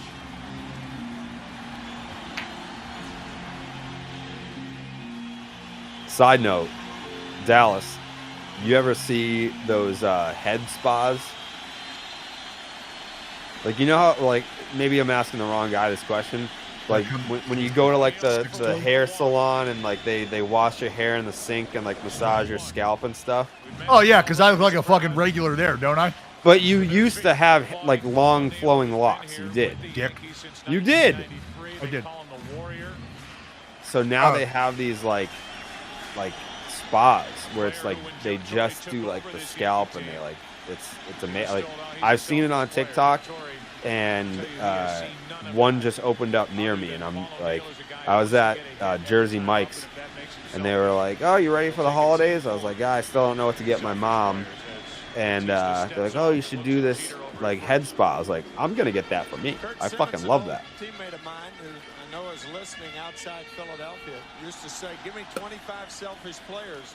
When I bought this house, and it was just me, there was like obviously bathrooms that I would never use because it's just me. And one of the bathrooms, I was like, I'm gonna take out the shower and put in one of those like salon sinks that you can, and I'll just fucking hire someone to come over here and give me a scalp massage in the sink. It's my favorite thing in the world. And then obviously there was an invasion of little people that came in here. No, That's my favorite thing. I have not. I would love that. Yeah, you can still get a scalp massage. You got plenty of scalp going on. I got a lot of scalp going on. Yeah, an abundance of scalp. Did I see the rumors that the Yankees are open to trading Jazz? I don't really have any Yankee sources. I don't know if that's a thing, but Jared, do you ever rewatch old Sox games just to feel something? Yeah, so about a year ago right now, it was like the last time I got really fucking hammered. Had people over for the Royal Rumble, and then after the Royal Rumble was over, we put on Game 4 of the 2004 ALCS, and I was fucking trashed, and I was just fucking FaceTiming Johnny Damon and like whoever was on the team that I thought would answer the phone. I was like just fucking drunk dialing all the 04 guys. And then that night went to bed and then felt like I had to throw up, got up, went to the bathroom, and then just passed out on Train's vanity. And she got up at like 3 o'clock in the morning and was like, where the fuck is this guy? And she came in there and found me like a freak. Like, that was the last time I rewatched the Red Sox classic game. Yeah, 2K was there. Yeah, the Secco boys were there. But I was hammering fucking vodka gingies. That Prosecco thing's still funny. Yeah, the Secco boys go crazy. Wait, who's the second Secco boy? Steve. Wait, who's the first? 2K. 2K. Oh, I thought. Yeah, they are the Secco boys. Sometimes I'm a Secco boy. Hey, didn't we work with somebody who loved? I mean, just loved. Yes. Yeah. Do you not remember who that was? I do remember. Oh yeah. She loved that shit. In left field, playing a more shallow left field with 2 strikes on Paul tonight. It was basically just an IV per second. It's a tough job though. Oh! Interesting, Cody. Oh! Oh yeah! Oh, what a play! Oh, that's a great play! Got him! Oh yeah! Hang in there, Craig. I have not heard Cody And Ponce. the gritty Council completes the double play. Cody Bellinger checked me one time. We were at a Darty in Arizona, and Naughty was there, JTN alum, and we were sitting on like this, like, I don't know, and it was like an outdoor booth. Like I was sitting on like the lower one, and Belly was sitting above me, like his seat was like right here, like shoulder for me. And I took my phone out, and I was gonna take a selfie of like me sitting here with Belly right behind me. And he was like, "Where's that going?" I was like, "I don't know. Where do you want it to go?" And he was like, "Nowhere." And I was like, "All right then." I won't take the picture. Jesus Christ. During the National League Championship Series, and Miguel Batista has a picture of Albert Einstein in his locker, and he lives. Have you ever done any of your research on the NFL? No. I know some stuff, but I have, I believe, 4 weeks for the playoffs to start. Right now, I think I only know 3 players on the team, and I can't remember the third one. I got Drake May, Stephon Diggs, Mike Vrabel is our head coach, and I don't think I can name another player on the team, but I'm going to learn the whole roster by the time the playoffs start.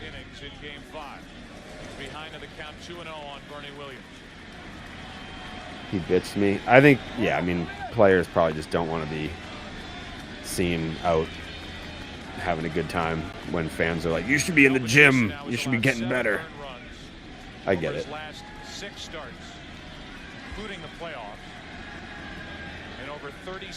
How would I pronounce?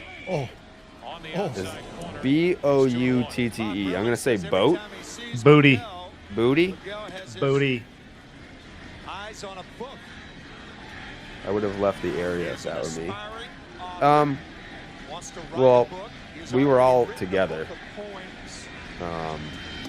Speaking of booty, Cam Scattaboo up out of the boot. Good fastball on the corner to Williams. He's in the category of a journeyman right-hander. He's been with Pittsburgh, Florida, Chicago, Montreal. Keyshawn Booty, Jared, come on. How the fuck would I know that? I told you I haven't watched a game yet. And the count stays 2-2 on I watched half of a game. I haven't watched a game to completion yet. There's a game on tonight. Who's playing? I think it's the Falcons and the Bucks. Still getting loose out in the Arizona bullpen. After a long journey, I finally caught up on Section 10. Thank God. Amanda was like 97 episodes behind when the Red Sox clinched a playoff spot.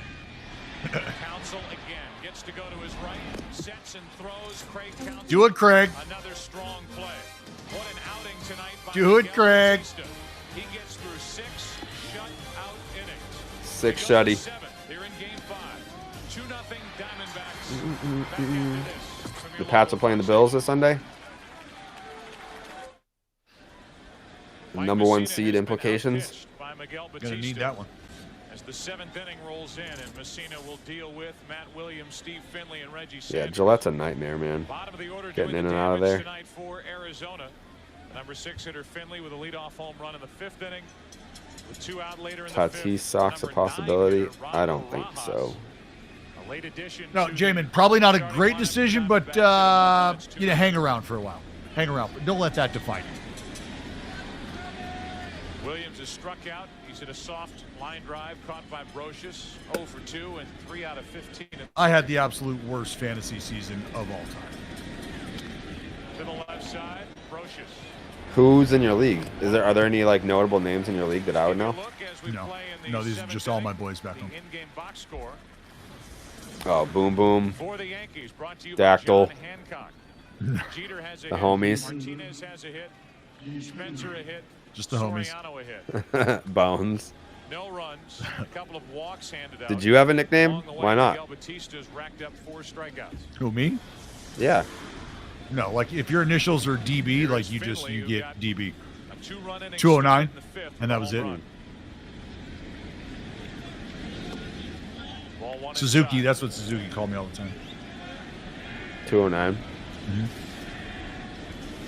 Our pitching coach, our trainer. Heard a lot tonight about the knuckle curve that Mike Mussina possesses. I never had a cool nickname. I had to give myself one. So far, That's Mussina has thrown how Crosby got his. Bones. he strikeouts. was taking a piss in a bar and saw this old like regular that had his picture up on the bar, and it just said Bones, and he was like, you know what? Fucking call me Bones from here on out. And he just referred to himself in the third person for like the rest of the year, and Bones just stuck. I respect it. There's different ways I try to use it. Like now the World Series goes into November all the time, but I'm just now realizing that this one went into November for the first time ever because of 9/11 and the delay. How long was the delay? Like 10 days? Where were you when we were talking about this at the very beginning of the fucking stream? We were talking about the fact that this was the first World Series that went into November, but I don't think we mentioned 9/11. Yeah, I said because of 9/11. I said this is the first World Series, and this was the first World Series game. Dallas, this is like hour number 11 that I've been sitting in this chair in front of a camera in the last 24 hours. World Series home run. There's been a lot of talk. What else you got to do? Oh, I'm not complaining, but I can't say I can retain everything that you guys are saying. They're keeping an eye on Steve Eamon is the nickname guy. Yeah, Eamon's a great nickname guy. So far for the Diamondbacks tonight, it's been Finley and the Yeah, he's the one. He's the one that came up with Bagzewski.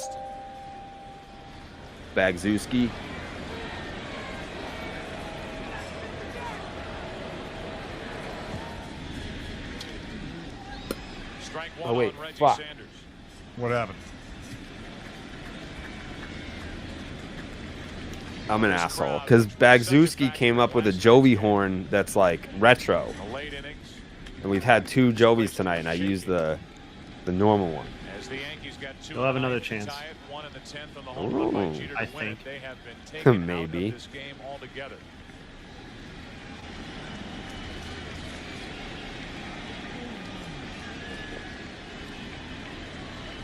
On 0-1, You want to take a stab at what Mike Mussina's postseason ERA was for his career? What pitching can do to a crowd is put it to sleep. Quieten it. 409. 4? 2.19. I'm gonna say it's 353. Miguel Batista, if he goes back for the bottom of the 7th inning, will deal with Tino Martinez, It Jorge is Posada, and Shane Spencer. 342. Bang. Still 0-2.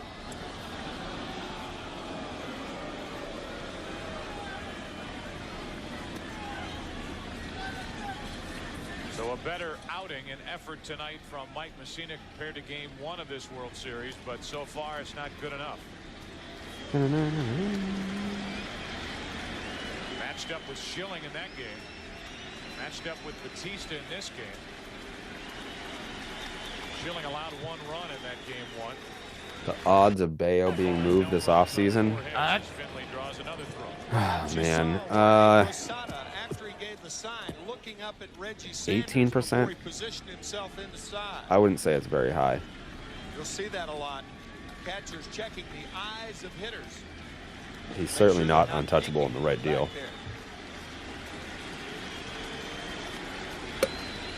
But I don't think that they're looking to move him.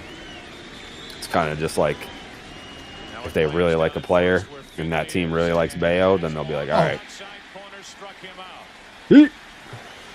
Strikeout number 9. The curveballs of Mike Mussina. The first 3 did something. A lot. But this pitch to Steve Finley. First run of the ball game. All right, question for both of you. You may have to pull up Baseball Reference. You may not. You're building a 4-pitch repertoire, but you can only use pitchers that pitched in this series, and you can't use the same pitcher for more than 1 pitch. Pitchers that pitch in this series. All right, give me Unit slider. Give me Shills split. I'll take Mo's cutter. Mo's cutter. Yeah, and it's fuck. I mean, Moose's curve. Moose's curve. Yeah, because I'll take Mo's cutter as the fastball. Yeah, that was easy. Done deal. Yeah. Are the UD contract issues with the Section 10 fellas resolved? No.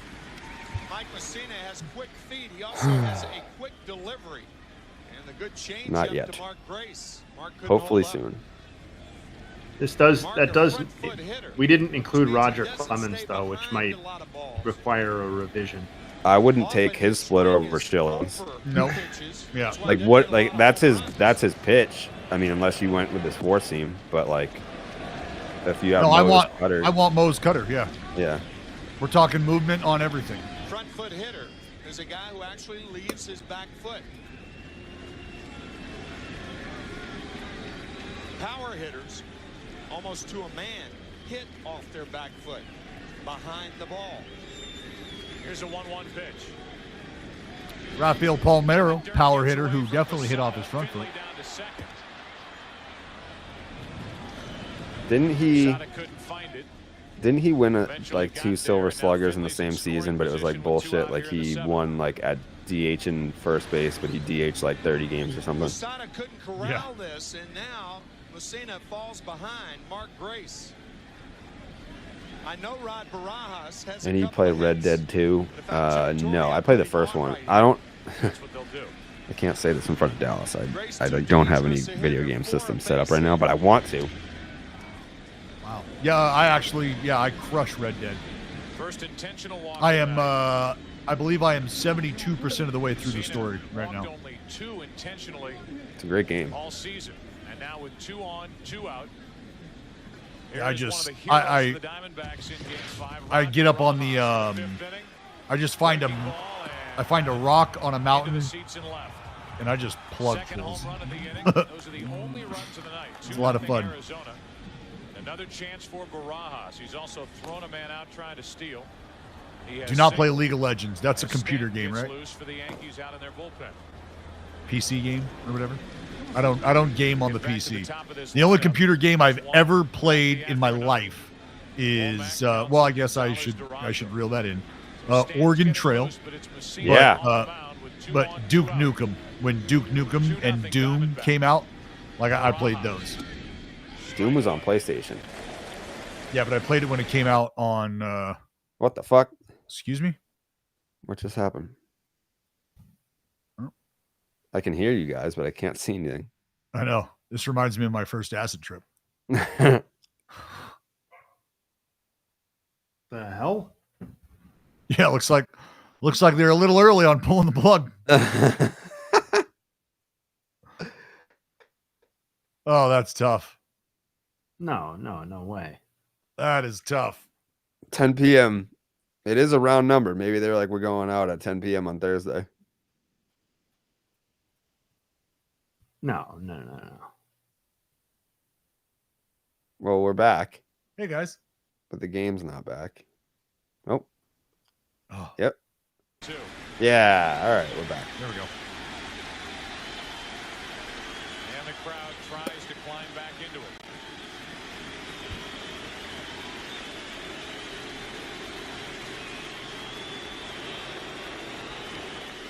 Finley a hit in the inning. Moved down to second on a wild pitch, then the intentional walk. Any idea what's going to happen to these streams after this week? We will resume on a different platform. Giolito fixed it. Mussina can't hang on to the foul tip. Off the plate by Mussina. And as you said, Joe, Jorge cannot hang on.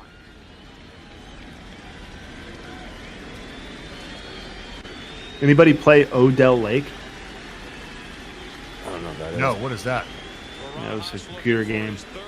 That was Oregon Trail, Number Munchers, and Odell Lake were the three games that I had access to in elementary school on the old floppy disks. Me and my dad used to play a Titanic computer game. It was like the Race Against Time or something like that.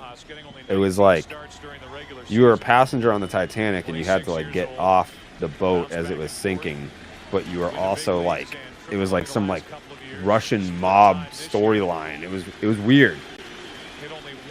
Those are great childhood memories. Speaking of Lake, I just watched M. Night Shyamalan's Caudell Lake, I think it is. Oh man, didn't I play that clip for you guys of T trying to pronounce M. Night Shyamalan? No, I don't think so. I don't think so. 2K, if you can find that, can you text it to me, please? On it. It was definitely on the out of context account. Yeah, T trying to pronounce M. Night Shyamalan is an all-time clip.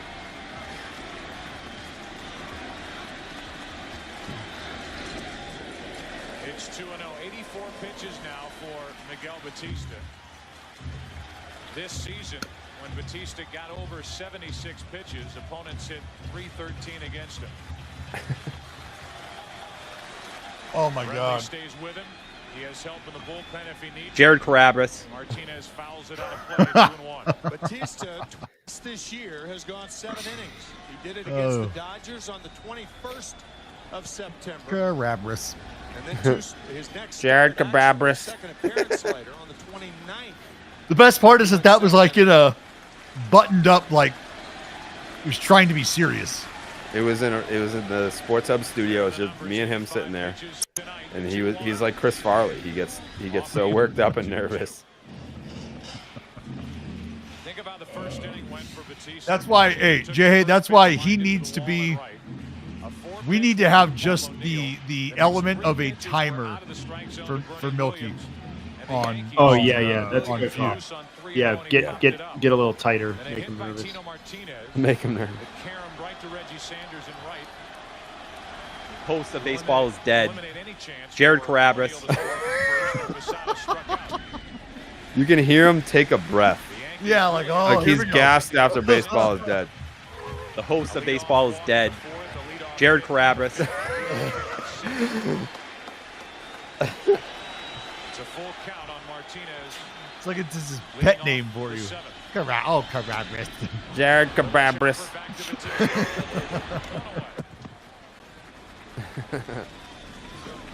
Our game summary is brought to you by Pepsi.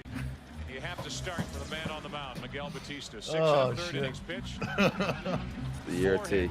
No runs in his first career World Series start. Mike Mussina struck out 9 in 7 innings. Finley and Barajas each went deep. The series is tied 2-2. See what happens with a team that wins game 5. Wow, bottom of the seventh. Bottom of the 7th already, huh? This wow. game is flying. Batista started and then See if they can close out the shutout. That's true. Like I know it's probably like a I don't know. No, it's not. It's not like an old head take. It can't be. Because I will say this: from calling the game and then watching these games, there's the burrito. Like what you discover, and not that I didn't know this, I was very aware of this, but there is just an excess amount of tasting yourself in these games, like in this era, right? And that's what takes so long, and that's why the game lasted so long. And then you factor in the multiple pickoffs, the mound visits, the pitching changes without the 3-batter minimum, and blah blah blah blah blah. But there is just it makes me truly appreciate baseball fans who have been able to transition into this day and age and not be deterred that things move as quickly as they do now, because there is a lot to love about a game that has pace, where you understand the competitiveness that's going and the strategery that's being involved. Bagzewski got the clip. Here's T trying to pronounce M. Night Shyamalan. I saw the movie Trap the other day. That shit is fire. It's a great film. Say who directed it. M. Night Shyamalan. What's his name? That's crazy. M. Night Shyamalan. I know he's famous. M. Night Shyamalan. It looked really hard to read when they. Coley was all over it. He's like, nope, that's more than 3 syllables. Or that's about 3 syllables. Yeah, good luck. Good luck. And an indication of how well Shyamalan or whatever. And T knew right away too, or whatever his name is. I saw the movie Trap the other day. That shit is fire. It's a great film. Say who directed it. M. Night Shyamalan. What's his name? Shyamalan. M. Night Shyamalan. I know he's famous. M. Night Shyamalan.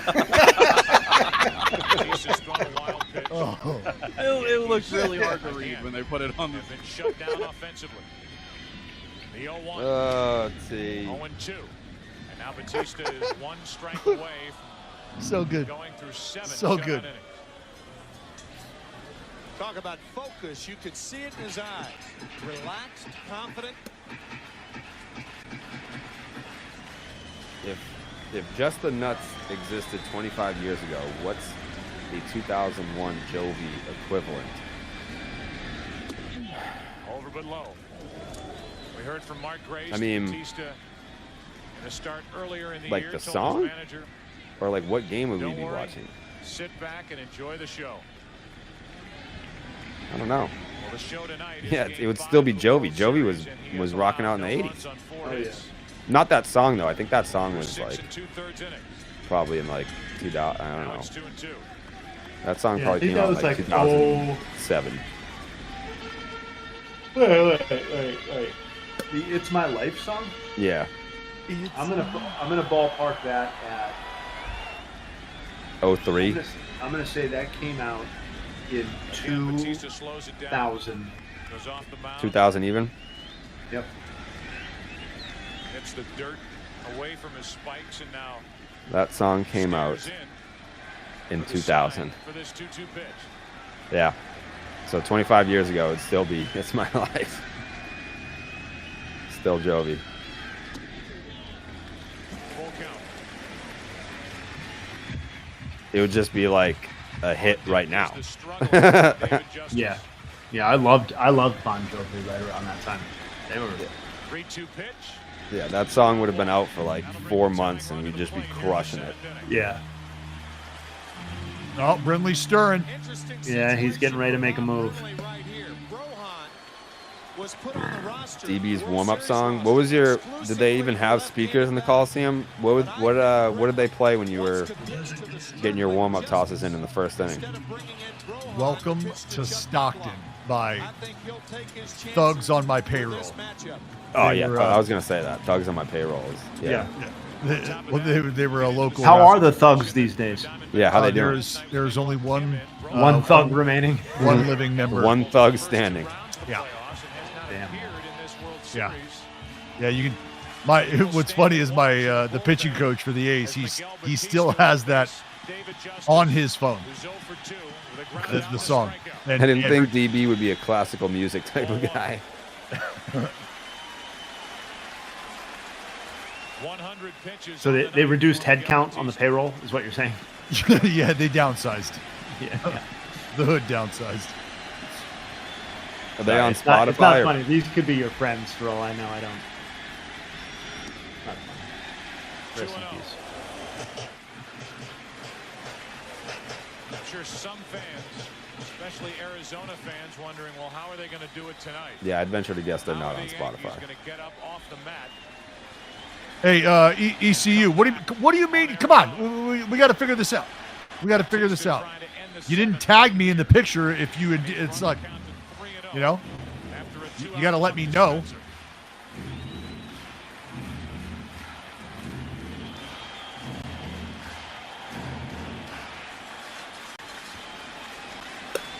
I've never had Spotify. What? What do you use? Apple Music? Yep.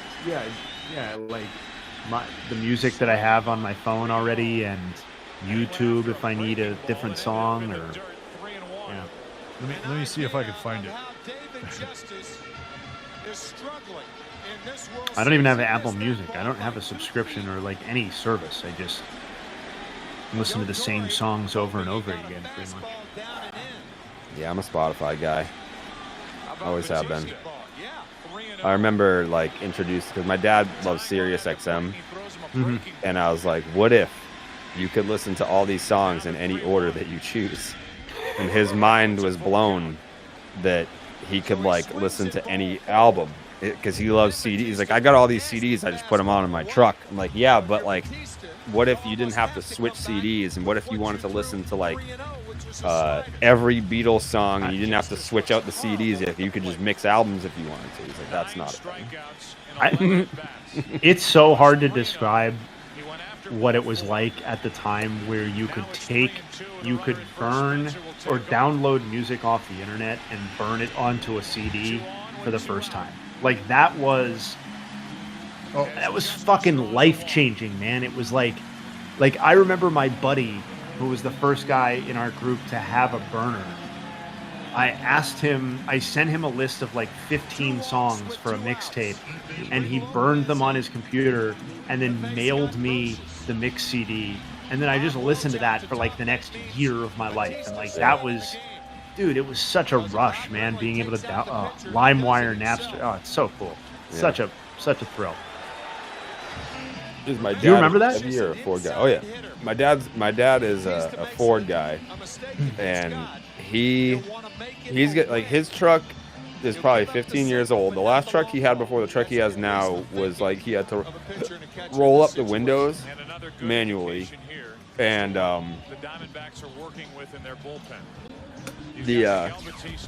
the truck he had before, the one that he has now, the horn broke, and he somehow like did like a science project to where his horn was a doorbell.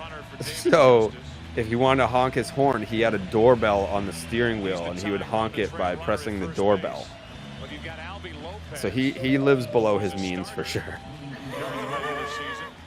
He's the type of dude that like you can see his toes through his slippers. His bathrobe looks like he just crawled out of a fucking wreck of like a tornado. I found it. What? The song. Doug's on payroll, I think. I saw. You ready? Yeah. So, and I just Where wanna, is it? Do you want to send it to me so I can play it through the thing? Okay, yeah. Fuck. How do I do that? Yeah, LimeWire days were crazy, man. Because like there would be a song that was like popping on the radio, and this was before like YouTube. You'd have to either go buy the CD, and it's like, well, I only like one song that they have. I'm not going to spend $12.99 or $17.99 on a CD, but I'll download it on LimeWire and wait the 6 hours and 45 minutes for it to download.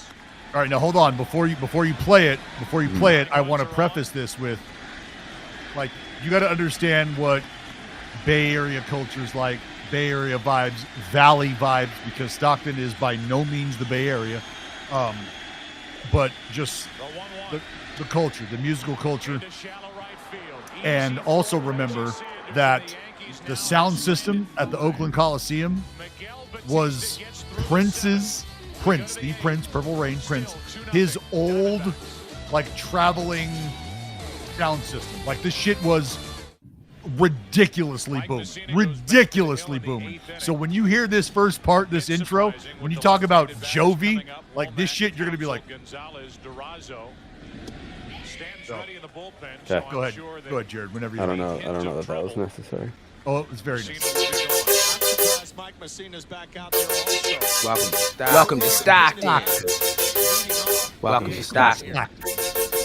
Stockton, California, the life that I live for so long. Sometimes they're good, sometimes they're bad, sometimes I don't feel at home. But even though I feel these ways, something's always making me stay. Whether a lost love, or the homies is down for me. If you recently moved, you're welcome to Stockton. I know it might not seem the best, but it's constantly popping. Slowly on the rise, like the moon after watching the sunset in the west by a city that's found my lost in Stockton, Cali, lost soul. I get more reps from this West Coast pool. 9 little liquor shakers allowed on this Stockton, who got? Pop goes my 9 miller heater. If you ain't gon' jump, you best be trying to beat up. Street of the block, Avenue Street. No, you gotta get the block. Give me the chorus, Jared. Still here. City of dreams. Everyone expects the punch. There is me. Welcome to Stockton. City of dreams. There is me. I'm loving this. Sit back, enjoy the day. Perking off the drink, open sexy women lane. Barbecue, blowing dope, ain't tripping off a dang. Domino, player, kind of gifted to the gang. Stockton, California's the land of the Buck Club, the Duck Club. We really did take Timbaland for granted. Yeah, we took him for granted big time. Oh, here you go. Wow, what a song, Dallas. I mean, the beginning is fucking fire. You kidding me? Yeah, that's what I was gonna say. Yeah, that is pretty good. Mm-hmm. Like there was no cooler feeling than hearing that. Bob Brenly with the It's definitely a song. Last night he bunted 3 times in a row. He sends Womack. He even had Jeter come up with the ball. No Good chance stuff. to get him as it stands. One of the Nobody out. songs of all Now time. Counsell able to hit away. It looked like Derek Jeter. Yeah, that's right, Horgs. Waist of Tony Womack. Shit is gas. He missed the ball and that glove went Yeah. right around the waist. I might put that on my workout That's one way playlist. to stop him. Nothing gets the juices flowing like. You tell me, you get under that hack squat, Mm-hmm. and you hear that. I'm surprised. It's fucking go time. That's how you move weight. Fucking go time. Oh, they were moving weight. For the left-hander. Yeah, me and Chris Jimenez hit it off last night. 1 ball, 2 strikes. Good. I told you, he's awesome, dude. Awesome guy. We were vibing, and then I pointed out how he looked jacked, and then we followed each other on Instagram after, and like 90% of his videos are workout videos. I was like, I didn't know that you were getting down like that. 2 minutes So, for hooking. Yeah. I'm gonna have to get him in the RPC. Strong like bull. Strikes on Counsell. Yeah, the RPC it's cranking. Infield is in. Womack, who can fly, is over at third, and he stays put as Counsell taps. Did we ever figure out the lineage of Tony Womack? Cardinals, and he went to the Cardinals in 04, and then he was the Yankees in 05. The lineage is that he went to the Cardinals in 04 and the Yankees in 05. Yeah. When did he retire? 06 was his last year. With the Yankees? Split between the Reds and Cubs. He was fucking awful with the Yankees in 05. By B-WAR, he was worth negative 2.2 wins above replacement, which is so hard. That's crazy. I feel like they don't let players get that low anymore. Negative 2.2. Tony Womack got 5,000 fucking plate appearances and racked up 2.4 WAR. That's for his career? For his career. For his career. You know who we need to get on the pod is Orlando Hudson, the O-Dog. O-Dog. The O-Dog. He's fucking classic. Do you remember where we ran into him, Dallas? Yeah, spring training when it was him and Gomes that rode out on the golf cart, and O-Dog jumped out and said, "What's up?" Yeah, I saw Barry there, Barry Enright. That's when you had your run-in with Mad Bum. Yeah, when I was standing there. Howdy, lefty. Yeah, I just looked over. And Mussina runs into 3-0. What was I gonna say? Where is he from? O-Dog. I want to say Florida. I thought he was a West Coast guy. He was born in Darlington, South Carolina, went to high school in South Carolina. I don't know where he lives now. Is he with an org right now? I'm not sure. Error charged to Posada on the throw that ended up in center field. Now the 3-1 to Gonzalez. Ha-ha! Yep. Wasn't Gomes like the outfield coordinator or something like that? Yeah, I don't know. I'm not sure of his specific title. He might have been just like an assistant. You know what I mean? I want to say that was the title because I remember like his highlight reel with the Red Sox was hilarious because like he would just be fucking laying out for balls left and right. Like there would be like camera angles where like a ball would go up in the air and then there would just be a sea of green. And then out of nowhere, here comes Gomes just running and sprinting and diving for the baseball, catching it. Like those are the drills that he's gonna run. Just fucking balls in the air, wait, wait. Now go get it. The Petalogster, Petalumazone, Johnny Gomes. I still have his hat here. He came over one night to watch baseball and left his camo Red Sox hat here. It's up on the mantle. O-Dog's birthday is tomorrow. Happy birthday, Orlando Hudson. Do I think the A's should trade Luis Severino and to the O's? No, I don't. No. I think Luis Severino would love to trade Luis Severino. The wild throw by Posada into center field. Womack goes to third. Not to say it doesn't happen. I know they won't do it, but the A's have the opportunity to do something cool. When you build a brand new ballpark from scratch that you can just like make a feature that's iconic. I feel like they're just going to make a cookie cutter like futuristic stadium, but like I'm not saying put a hill in center field like Houston, but like do something quirky. Like baseball's the only sport where you can do that. You can't fucking put something quirky on the ice or on the court, but in baseball you can do whatever you want. Well, there are parts of the park that have dimensions that are like in honor of and shit like that. That's cool. Yeah. Yeah, like you got to pay homage to the history, but I'm talking like dimension-wise or like feature-wise. Like the Marlins home run statue, like that was a shame that they took that out. I think if the Marlins were better, that statue stays, but because it was so quirky and they sucked, it's like I don't want to be known for the statue. We want to be known for baseball, but like you're never going to be known for baseball. Well, also, like, wasn't it Jeter who got rid of it? Yes. Jeter got rid of everything. That was the first. That was the first thing he bounced. Don't you remember? Like I may have been like that was one of the.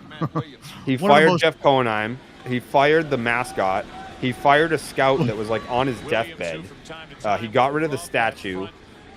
He fired fucking Jack McKeon.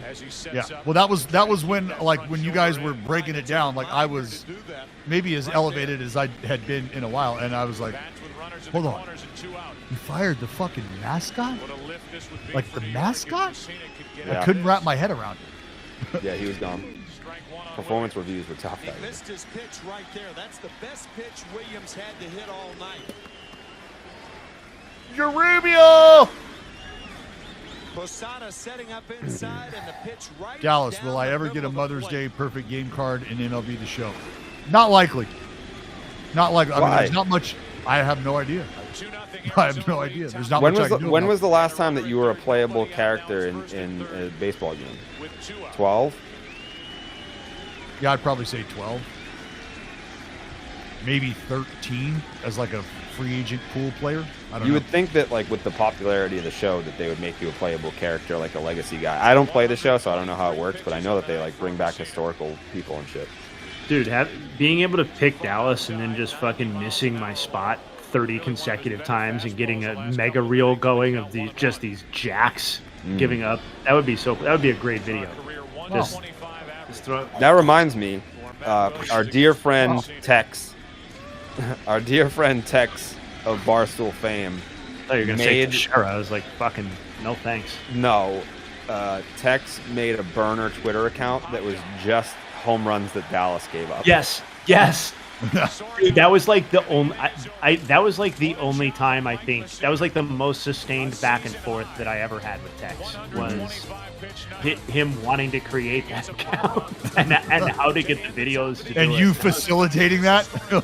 Well, I think I remember telling him like it's gonna be a challenge to be able to get access to all of those, particularly on demand. So in 2017, we had the Starting Nine digital show, and we had a partnership with Major League Baseball for clips, and it would be like, all right, let's put together. We could only have X amount of clips per day, and we would have to like apply for them. Then they would send them back. We would come up and use them for the show, and then it would be like, all right, like what are we doing tonight? Like what clips are we gonna be on the show? And then we had like an intern. And like, all right, we want this, and this. It's like, all right, but like, we may have to do a shorter show tonight, like a top 5 instead of a top 9, because 4 of the requests were used on home runs that Dallas gave up. Those were submissions into Major League Baseball, and they were happy to oblige. But yeah, more than happy.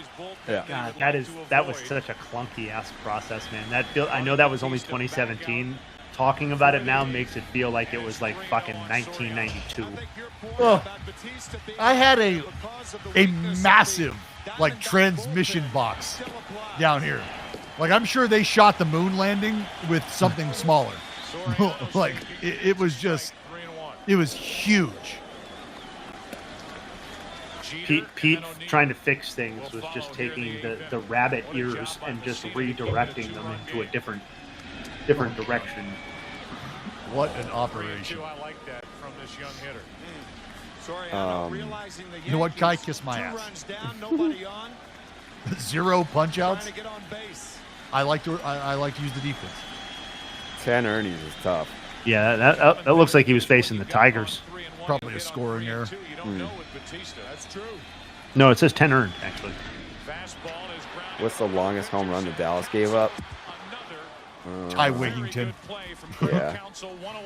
Ty Wigington hit a fucking changeup a mile into the second deck at the Coliseum. Down the line. So it could be that one, or it could be the one that I gave up to Adrian Beltre that landed in the second deck at Safeco, or it could be the one that Guillen hit right after that in the exact same fucking spot. Speaking of giving up homers,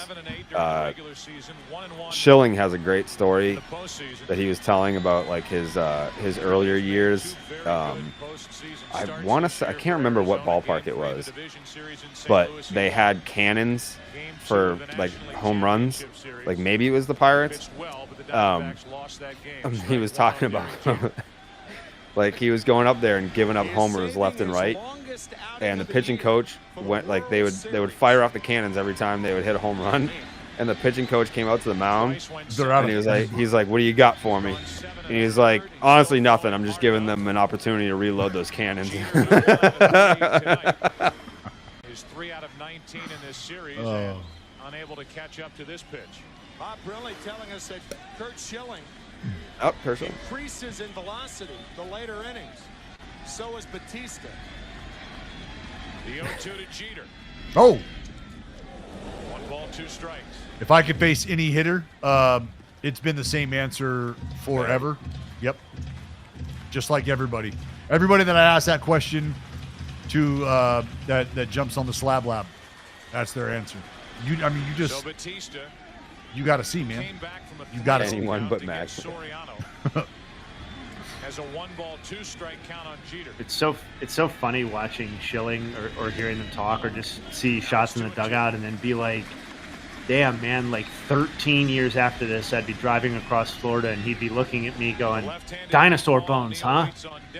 No way, those are real. The dino denier. Well, yeah, that was Carl Everett's whole premise. Dinosaurs are not in the Bible, so they're not real.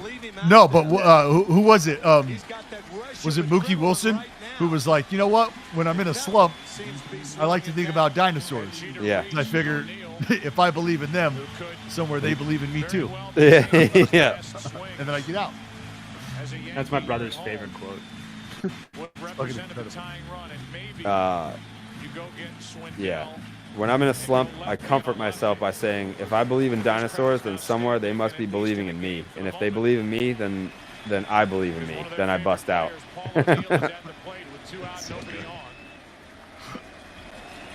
95 miles per hour from Miguel Batista. Paul O'Neill, who is looking at retirement at the end of this World Series. Damn, the bottom of the 8th already?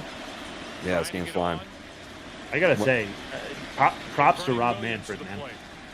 Put that guy in the fucking Hall of Fame. It's 2-0. When's my Aaron Judge jersey come in? I would get a Team USA Aaron Judge jersey. That's safe. I can't wait to get a Nick Kurtz USA jersey. Talk about Curt Schilling, Randy Johnson. Did Pedroia crack Tyler's top 78 interview request? Let me see. The games they start.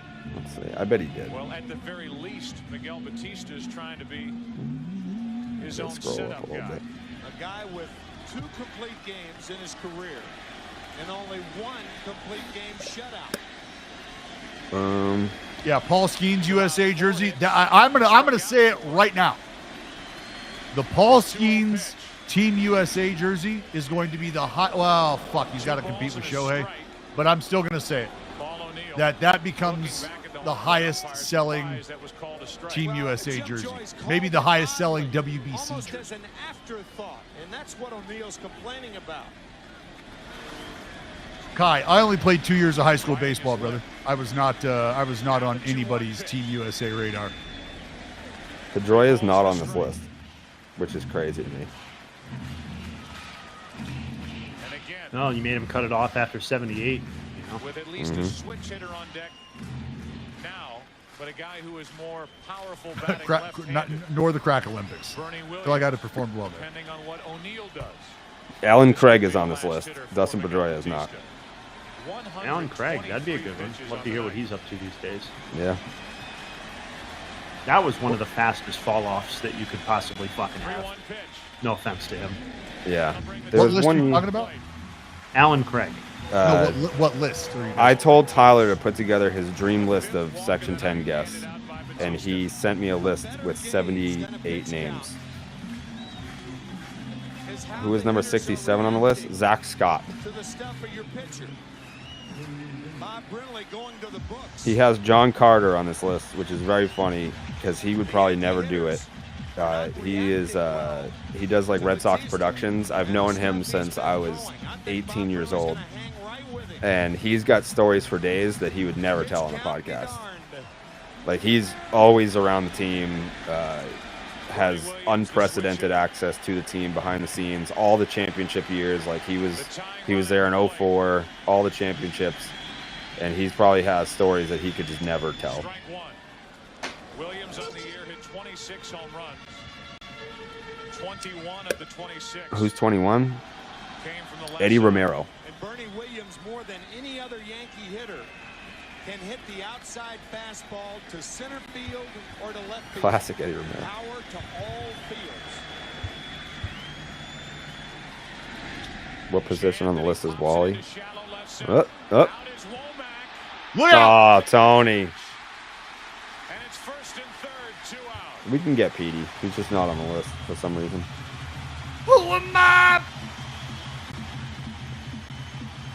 Wally's not on the list, sadly.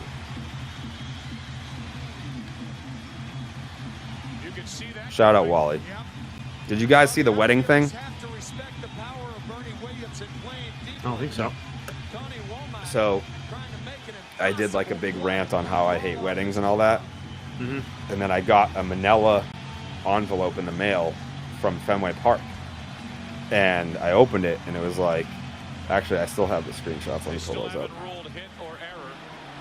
Here comes Bob Brenly out to the mound. If you Yeah, look at it says save the date, wedding invitation info. And I was like, Here's fuck. Yankee Stadium. And then it says biggest wedding of the year coming up. And then it says, Of another Jared, one you are of these cordially invited to nothing. No wedding, no nothing. Just want to make you sweat a little bit. Happy off season to you, Train, and the boys. Love your pal, Wally. Miguel Batista. That's great. Yeah. Batista, the game 5. Yeah, if anybody's looking to get hitched at the ballpark or whatever, I am an ordained minister, And a 2-run lead. and I have a sparkling track record. How many weddings have you done? 3? 2. We have seen several instances in the postseason when Bernie Williams has not run hard to first base. Right We got now, Mookie on the pod this year. Yeah. I did go to the old Yankee Stadium. I went in the last year. I went in 08 and Red Sox Yankees. It was the game that Manny infamously left the bat on his shoulder against Mariano Rivera because he was trying to get his ass out of town, and Brett Gardner walked it off in extras, I believe. Bertino Martinez, it's first and third. Yeah, I it sort was of cool. forgot. Sorry. Martinez. No, go ahead. I sort of forgot that the Yankees threatened in the 8th as well. Not saying that he makes it easily into second base, but at least he Yeah, gives knocking. himself Knocking. a chance to take the extra base. The way he was running, no chance. Would love to see Pedroia as part of the coaching staff. I think Strike one to Tito think Martinez. someday Break Swindell. we will see Alex Cora move into the front office in some capacity, and Dustin Pedroia will be the manager of the Boston Red Sox. It's really just a matter of like Tino's wife if watching as Kelly, his wife, is cool with it, here it and is if his again. kids Tied the game in the ninth inning last night with a are just like 2-out, done 2-run playing run. ball, or Represents the go-ahead run after if they're like, the yeah, first. Dad, go do it. Pops it foul, backing out of play, and the count 0-2. What about Tech? I don't think he wants to do that. I don't want to speak for him, but he's got a great job. He's paid like a manager. He's not blamed for anything. He still gets to be Tech. The players love him. He gets to have a relationship with the players that like the manager doesn't get to have. Greg Swindell able to Yeah, that's one of the biggest reasons why you see guys like Tech who just don't take that next step. I totally get it, especially with his personality. Yeah, like he's interviewed for other managerial jobs. Like he interviewed for the Mariners job like 10 years ago. He interviewed for the Giants job a couple of years ago. Probably just to get experience, leverage. You know, when his contract's up with the Red Sox, it's like, yeah, like I could manage somewhere else. It's not like teams don't want me, but I'm gonna go need to watch something in HD after we're done with this, just to like correct my vision again. yeah, it's tough. Has Schwarber ever been on the pod? If not, that'd be sick. No, he hasn't been on the pod, but me and Dallas did the red carpet. He's done the red carpet with us a few times at the All-Star game, like quick little stuff, but never like a full-length sit-down. America's #1 pregame show is JB, Terry, Howie, and Chris get you ready for kickoff. Then the big one in the NFC Central Division, Tampa Bay and Green Bay. Where the Cowboys take on Kerry Collins. Yeah, we got to do another one with Roman. We're due. Would Boone do BID? Yeah. Me and Booney are text buddies. People don't know that about us. Every time I see him, he comes over and says hi. Booney's been on BID. Has he? Yeah, a long time ago. That might have been like a phoner. That was a phoner. That was back before we had the technology to have somebody zoom in. Yeah, that had to be like 2018. Yeah, because he would have, I don't know, he might have been an analyst. 2019. 2019, okay. Yep. Episode 139, October 21st, 2019. Wow, so that was right in like the fucking heat of the Astros shit.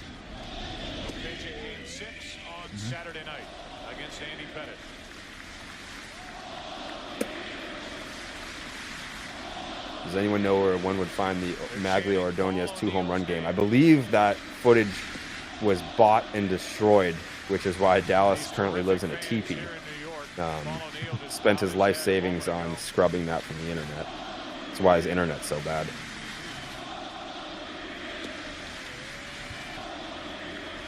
August 12th, if you're asking.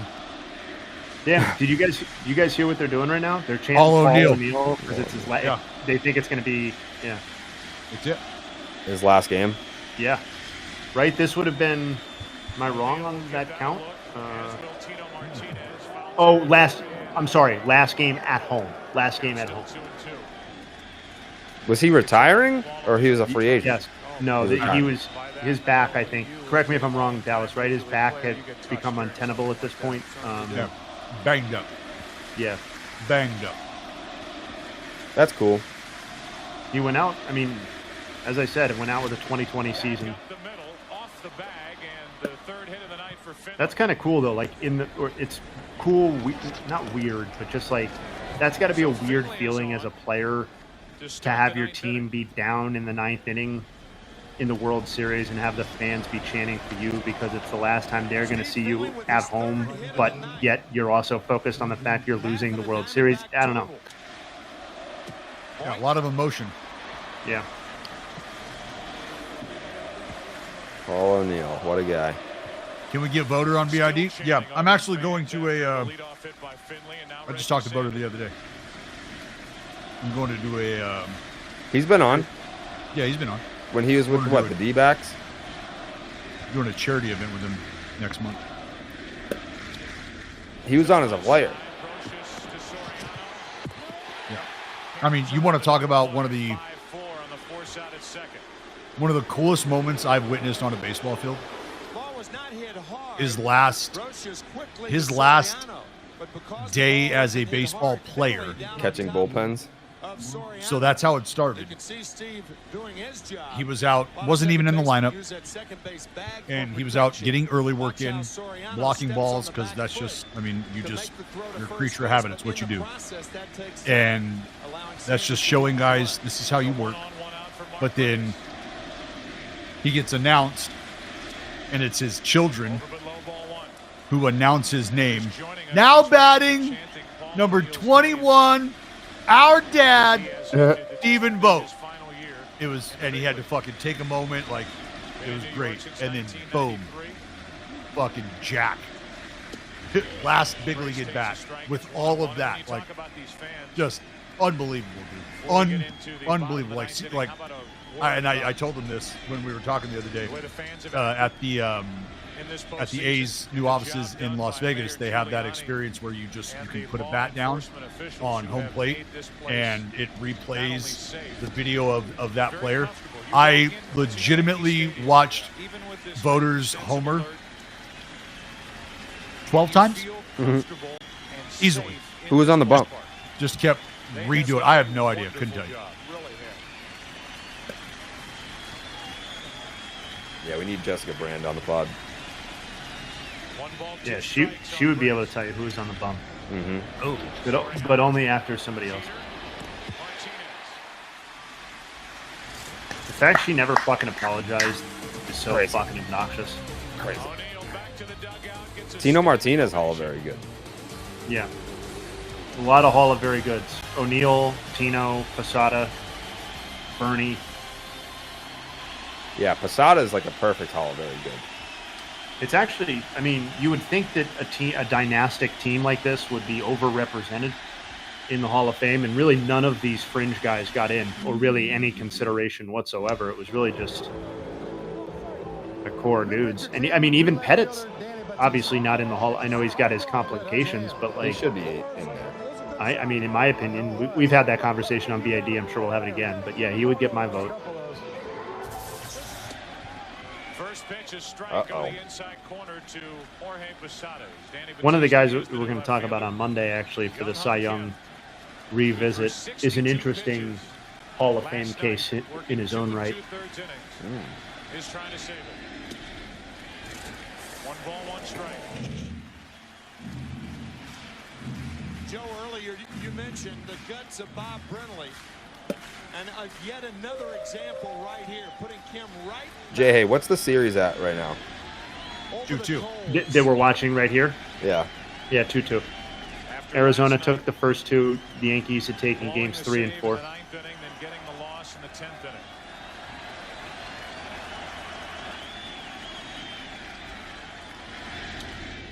Allie, you picked a 3-hour and 15-minute runtime game. Allie's ready to choke you. No, she just woke back up, and she's looking at me like, you're still streaming? Yeah.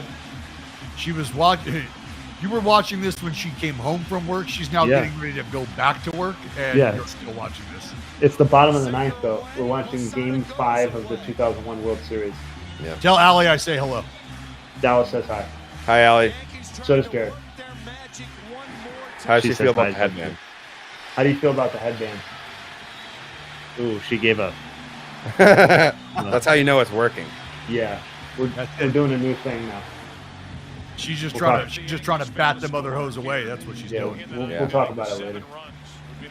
Gotta have D-Row back in the pod. Would love to have D-Row back. We've never had Harold Reynolds, but he's not on social media, so he's a hard guy to track down. I don't have his number. I only see him once a year at the Combine, and I have to tell him who I am every time I see him. We should ask about his Gold Glove. He I want to say Bryn was a producer for him at MLB Network, so like that's always my in with Harold. I'm like, Harold, how's it go? Like, he remembers my face, doesn't remember my name, but I'll be like, Bryn says hi, and he's like, oh yeah, and then he makes the connection. I could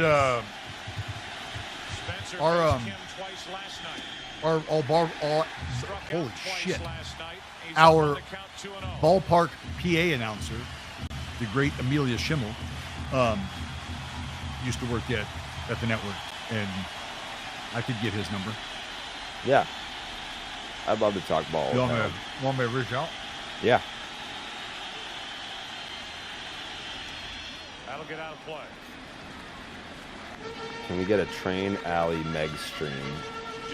I can tell you right now, Train will never appear on content by her own volition. I think that stream is going to need to be carried by Meg. Yeah. Yeah, Train. Meg would be down, but she'd be like, what are we talking about? What do you got? I need a rundown. Yeah. They would probably just talk about how difficult it is being with us. Oh yeah, Meg could talk for hours on that. That stream would probably do numbies. People would just come in to shit on us. Yeah. You know what? Fuck your husbands. We hate these guys. To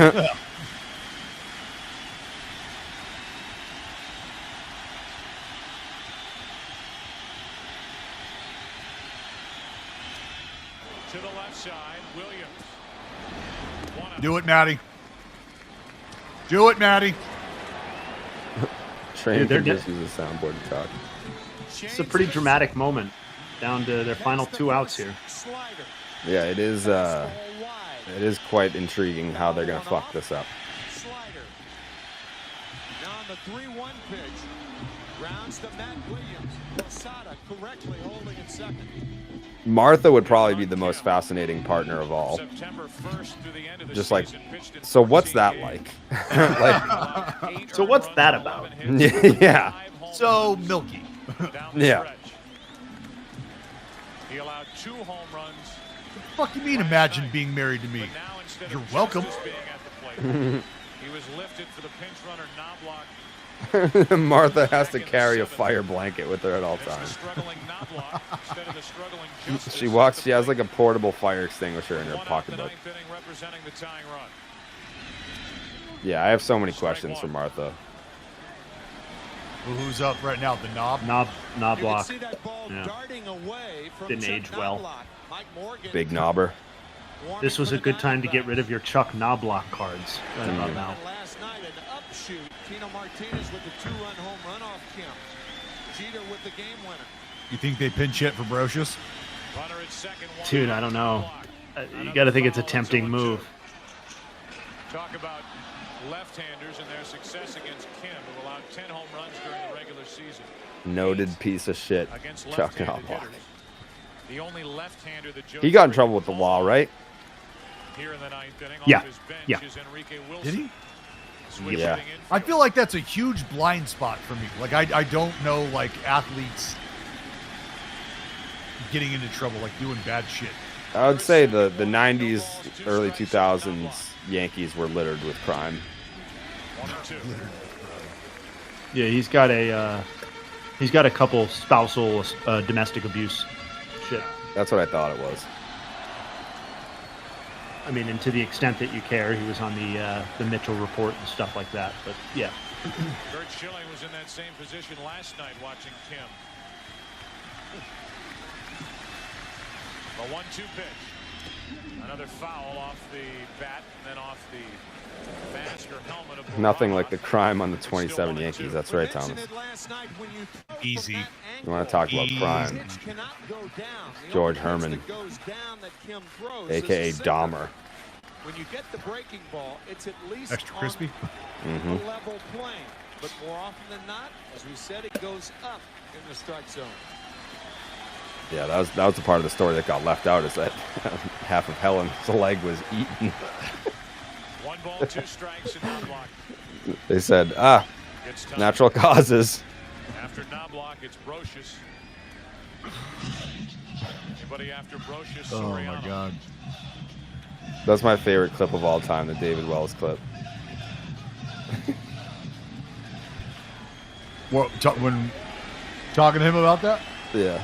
You have to go 3 more batters before the Yankees will send a left-hander to the plate, Paul O'Neill. 1 out here in the 9th inning with a runner at second. 2-0 Arizona. Got him. 2 gone. After a bevy of breaking balls. A bevy. Knobloch with a fastball inside, and it wasn't meant to be inside. You I can gotta see find that clip. Barajas sitting outside, and the Diamondbacks get the call.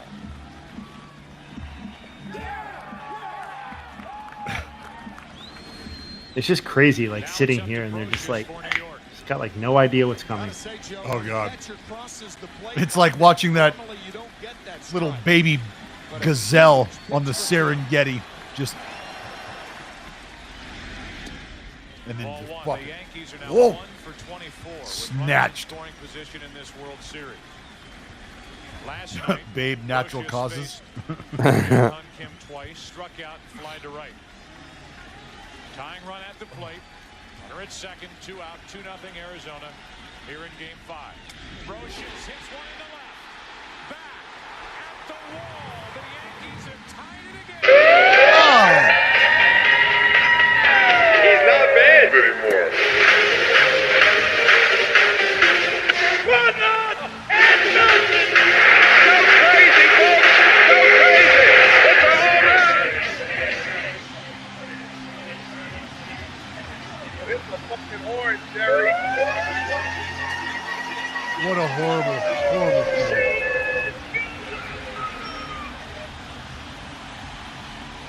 What a bum. Yeah, it had a retro filter on it.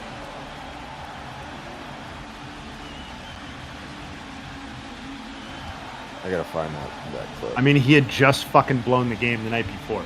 Just like he had just blown game 4. And that's why you see Barajas out there immediately, Tony Womack immediately. God,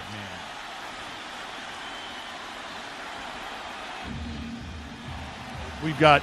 We got one question left. This is the final question we ask each and every one of our guests. And I feel like I've got an idea of where this might be going, Carrabis. And you can come along for the ride, big boy. That's fine. If you could jump in a hot tub time machine, a regular time machine, put you in a hot one tub of my time favorite machine, movies, go-to movie, send you back to any moment in baseball history, and you can witness it live. What moment and why? God, you know what?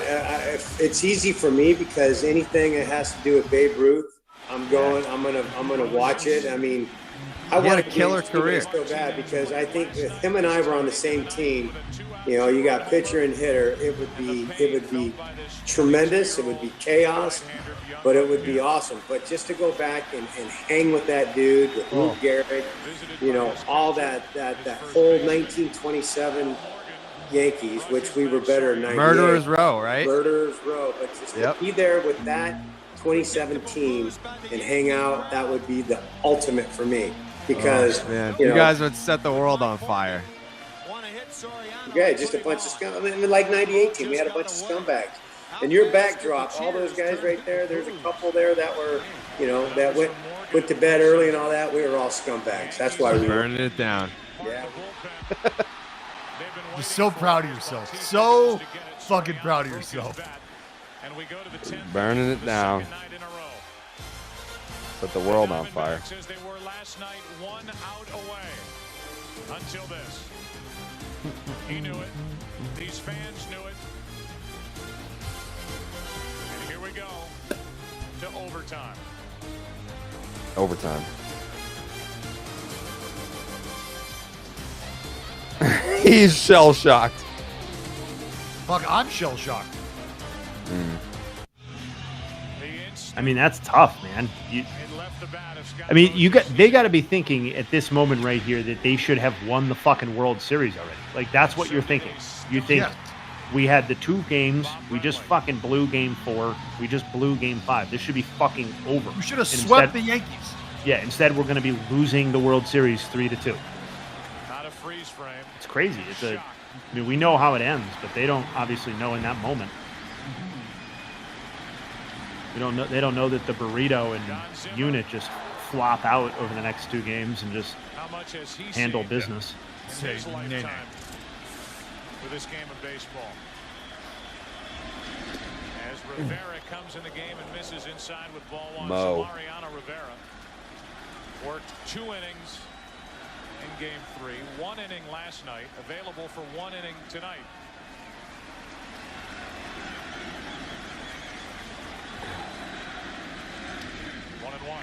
Off day tomorrow, travel day, one way or the other. And I wonder if Joe Torre will change his mind if Rivera has an easy 10th inning and the Yankees fail to score in the bottom of the 10th. He threw 29 pitches. Mystique and Aura appearing nightly. 13 in game 4. That's a reference to a couple of lovely ladies. By Kurt Schilling prior to the start of this World Series. During a press conference, poo-pooing the mystique and aura of Yankee Stadium. He may have a different feeling about that now. Lou Piniella, for the most part, the manager of the Seattle Mariners, did the same thing, trying to prepare the players. Guys behind. You go Mo for 6 outs here? You certainly should. That would be my opinion. Lou Piniella, in Pinella's case, trying to get his players to forget. You know what? That's an interesting question. Let's take well. So he threw an inning the previous game, for whatever that's worth. I missed that. Mo just sawing guys off. Just after the clock struck midnight last night, Derek Jeter struck. for a game-winning 10th inning home run. About 12:04 a.m. In the regular season, Mo had 21 appearances of 4 outs or more and only had 4 appearances of 6 outs. There was no appearances of any more than 2 innings for Mo at any point in time. 1 out, nobody on, 1 ball, no strikes on Womack. And in those 2-inning appearances, it was There is nobody who respects Derek Jeter more than scoreless outside of 1 game where he gave up 2 runs. You know what's crazy? I would love to, if like podcasting and like media, how it is now, if it existed, like what would the dialogue be around the Yankees if they had won 4 straight World Series titles? Tonight, a little after 12. Like almost happened. Yep. At 10:30, well, you got an hour and a half left on your contract, and then told him at 5 to 12, you're about out of time. Isn't podcasting back then just sports radio? Pretty much. Won the game with a home run to right. Live. No. Would have been 4 straight and 5 in 6 years too. Joe Torre's contract is expired. Then Jeter turned to Don Zimmer and said, "You're going to come back tomorrow, aren't you?" What was the Angels' path in 02? Who did they go through in the ALCS? I don't remember the 02 ALCS. They went through the Twins. Even during a World Series coming up on midnight. 4-1. Has Jared ever watched baseball? This is my first time. I'm checking it out right now. 2 strikes on Counsell.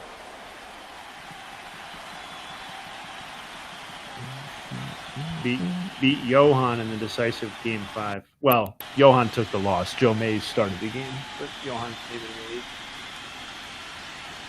the lead. What was I going to say? Yeah, Johan, not a Hall of Very Good. He's a Hall of Famer. I think so. What prompted you to say that, Crazy Kyle? I'm just curious. What part of anything that I've said over the last 2 hours prompted you to say, has Jared ever watched baseball before? I don't think I said anything. Mystique and Ara, they told me their names were Charity and Diamond. Remember Chandelier? I do remember Chandelier. That was the nicest strip club you've ever been to. Yeah, they had massage tables and everything. We had dinner stateside. Mm-hmm. I hope Chandelier's out there doing well. Gotta assume she's listening. Yeah, she's just hanging out somewhere. Yeah. Can I finish the strip club story? I don't know if we have enough time. We're in extras, you know. So O'Neill may get another home at bat, and will, unless Jeter ends it right here. I will say something I've never said about the strip club story. The main character is Steve, not me.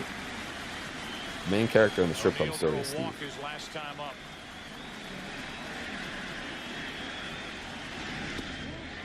One ball, 1 strike from Mike Morgan, the 42-year-old right-hander. That strip club story is approaching a decade old at this point.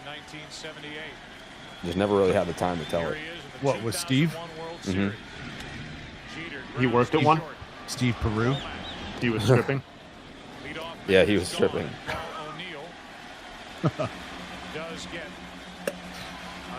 Who would have the best game on the poll out of the Section 10 crew? Milky. He would put in the most effort. He would own it the most, I think. What are you? Are you like that? Are you like that 5.5-month pregnant stripper who's just like, look, I'm there for a paycheck. Yeah, I'm there to punch the clock. I got plantar fasciitis. I got a bad back. Yeah, I got a bulging disc. I'm gonna give you what I got, and it's not a lot.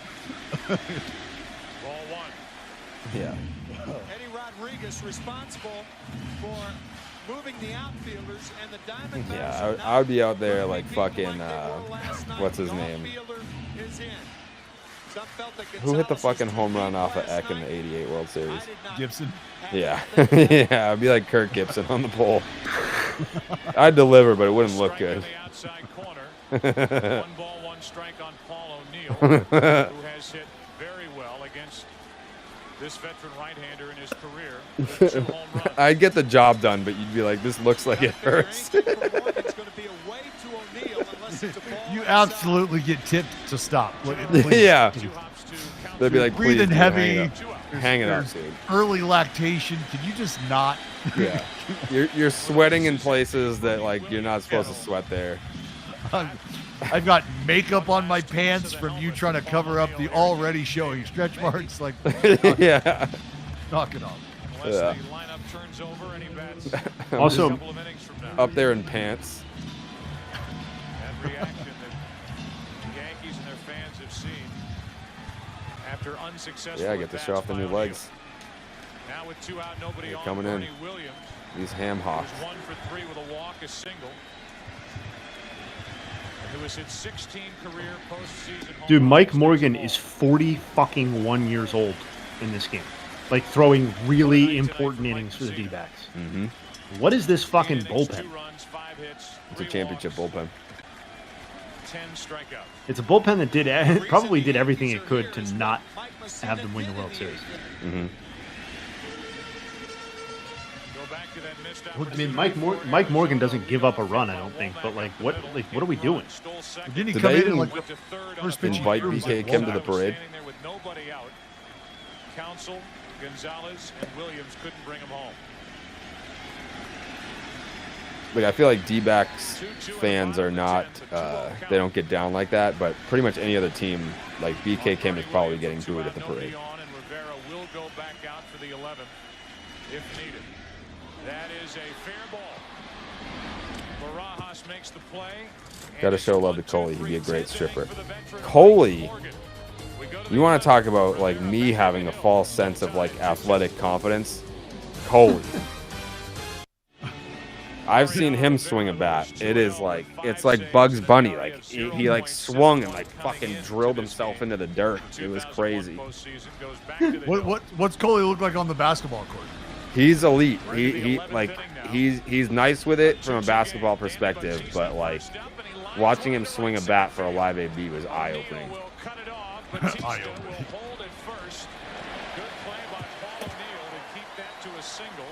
But a good start to the 11th inning for Arizona. Dakota, welcome. Every manager in the American League knows that. Thanks for swinging by. Dude, we should play a UD MLB basketball game sometime. I would not participate. No, everybody would have to participate. That's you gotta play. Yeah, don't give me the rock. You just stand back and cherry pick. Dude, yeah, just set some screens, dude. Use that wide bod to set some screens. Yeah. I'll just rub off you. Just craft my way to the paint. I could probably backboard some free throws. Yeah, you can be like our Steven Adams. I was gonna say Steven Adams, yeah. If you cut Steven Adams in half. Well, yes, of course, but like obviously in the context of our basketball game. Yeah, be like a shorter Steven Adams. Yeah. Bro, how tall was Muggsy Bugs? 5'6". Up. Did you see the clip of the dude? He's like, I think he's 5'4", who just was fucking yamming on that show that Shaq does. No, I did not see that. Pretty dope. He put the tallest competitor in the show, who's at 6'6", put the ball behind his head, and this dude just came up and whoop. Bam. A bunt in order right here. Rubio! If I'm the Yankees, I look for a rare bunt out of Matt Williams. We'll see. Runners on at first and second with I look for a rare bunt out of Matt Williams.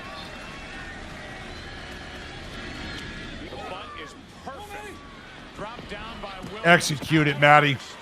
A bunt from a guy who had just vied for the home run crown a mere half-decade before this. Couldn't have rolled it out there any better. He lays a blueprint down the first base line. Lunch break in China, watching it snow and watching a little baseball. Well, fuck yeah. That's pretty cool.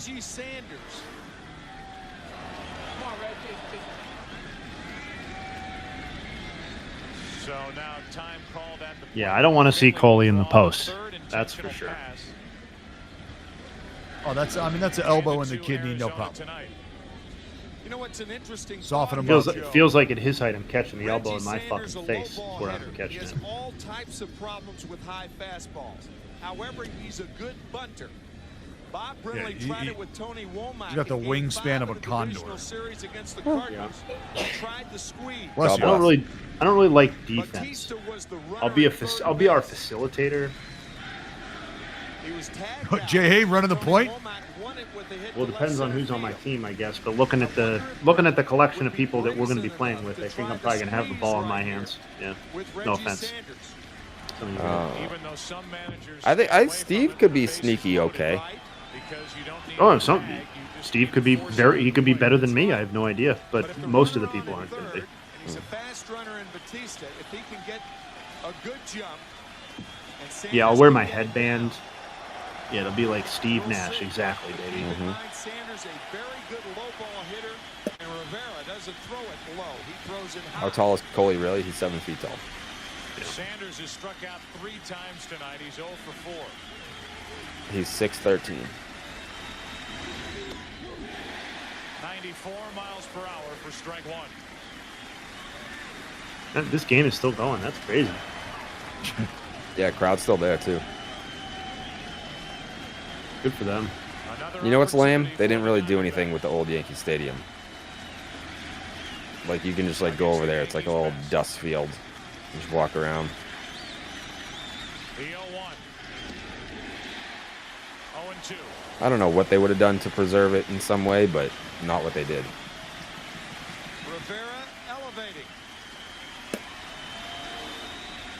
While in the postseason, Rivera has been automatic during the regular season this year. Rivera blew 7 save opportunities. I think I drove around Record of 4 and 6. 5 times around Yankee Stadium before I correctly found the parking garage that I wanted to park in and parked in it correctly. The new one or the old one? What a fucking miserable experience. The new one. Bautista, Durazo, and Finley, the runners. I haven't been to Yankee Stadium in probably since like 2019. I went, I think it was last year. My dad and I went for a Guardians game. To the new. I remember that. Yeah, he had never been to Yankee Stadium, so we went. Yeah. Is Joe Ram untouchable in trade talks? If I'm running the team, yeah. But I guess I forget that not everybody listens to everything. My stance on that is that there's a lot more value to me in having Joe Ram be a Cleveland Hall of Famer and essentially a lifelong Cleveland player than there is in whatever prospect value you're going to extract from him at this point.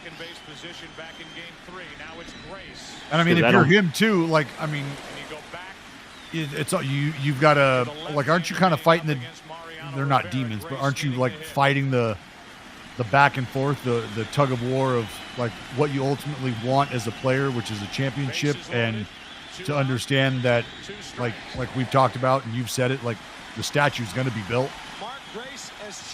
Yeah, I thought I don't remember whether the reports were disputed or not, but I do remember some like flimsy reporting going around last year that Joe Ram felt like the front office had not done their side of the bargain when he signed his below market contract, to build a competitive team. That might have been more hot air than anything, but if he did feel that way, I would certainly, I would understand that sentiment. Anytime he came to Cleveland, the front office and said, I'd like to go play somewhere else to try and win a championship or whatever, I wouldn't really be mad at him about that. I would be mad that Cleveland failed him and forced him or whatever to get to a point where he felt compelled to do that. I do really believe that he loves being there, though, and I think that was a huge factor in him signing that deal. But you never know when that wick runs out. I mean, hold on. Jared, what team could use a power hitting switch baseman? Hold on. Christopher Smith. No offense, Jay, but I'd like to see Joe Ram on a competing team. He was in the ALCS last year. Let's not get ahead of ourselves, okay? Cleveland is like definitely a competing team and is probably, in terms of how well run an organization is, probably one of the 5 best run organizations in all of baseball for basically the entire lives of most of the people who are watching this stream. So I get it. I have the same frustrations with the franchise, but this is not him playing on the fucking Pirates. This is not him playing on the White Sox. This is a team that is generally in the playoffs. They're on a 12-year run of being a competing team. Like when Tito got there in 2013, they became a competing team, and they've pretty much sat there ever since. Sure, but yes, the entire duration post Tito has been a competing team, but they also, like, even the lulls in between, they just won the division. Yeah, weren't that significant. I mean, they went through a stretch post 90s where they retooled a little bit, but it took them a couple of years to get back to 90 plus wins, and it was a little inconsistent before Tito showed up. But like, yeah, this is a winning organization. Well, I mean, their manager has just won the fucking Manager of the Year award for the second time.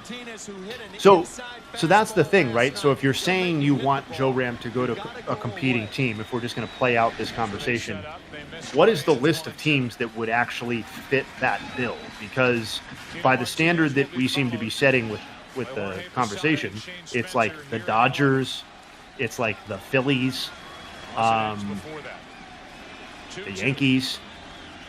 Like, who the fuck else are you going to tell me is more seriously Jays right now, the Blue Jays. Cubs? Are the Cubs a more seriously competing team than the Guardians? Jays? No, not in the Blue Jays. I'm saying in the Guards. Like, yeah, the Cubs are a bigger market team. In theory, they should be, but I mean, the Guardians have done more postseason damage post 2016 than Cubs have. Another 1-2 into left field. Bautista back a few. 1 out. Yeah, Boston's debatable. I mean, they would be interested for sure. Yeah, no. Yeah, but I'm saying, like, are they a more competitive team than Cleveland in a given season? You would think the answer to that question is always, or should always be, yes. It hasn't. I bang this dude. Yeah, I would say the Guards and Cubs are about even. I agree. Yeah, I mean, I'd fly my guy down here to do me sometimes. Yes, I've thought about how much damage Cleveland could do if they would spend a little money for pretty much my entire life. It's the torture I've blown this guy's horn since he showed up. Are we getting attracted to a lot of different guys? I like to yank on him. Into the ninth by getting Soriano on a broken bat fly ball caught by Bautista in left. You all right? You good? 1, 2, 3, 10th against I'm watching the game, dude. Button sticking over there? No, I'm just watching the game. 1 out here in the 11th. A 2-0 to Mussina. A strike call. I bang this dude. Barks at the home plate umpire Jim Joyce. I don't know whose ass I'm going to have to kick first, yours or fucking 2K. And Morgan gets the call. He's leave him out of this. He's a great producer of the stream. Doing a great job. Is that fucking Sterling Hitchcock getting loose for the pinstripes? 3-1. That looked like more of a strike than the 2-0 pitch.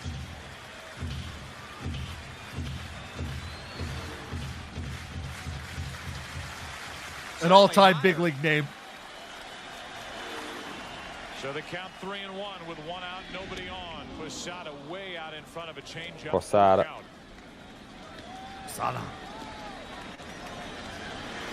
5 straight pitches to the outside part of the plate. By the way, Kyle Pitts having 3 touchdowns is probably the most obnoxious thing I've ever seen in my life. Posada doubled the other way to start the 2-run 9th inning. Imagine playing that guy. 3-2 pitch. Popped up on the left side. Foul territory for Matt Williams. 2 out.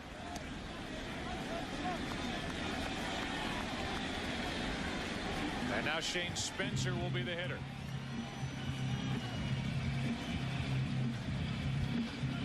Again, it appears that Rivera's finished for the night one way or the other. He had a 10-pitch 10th inning. Got into trouble and out of trouble in the 11th. 2 out, nobody on. Spencer takes a strike. What a job by Mike Morgan to this point. He's retired 6 straight.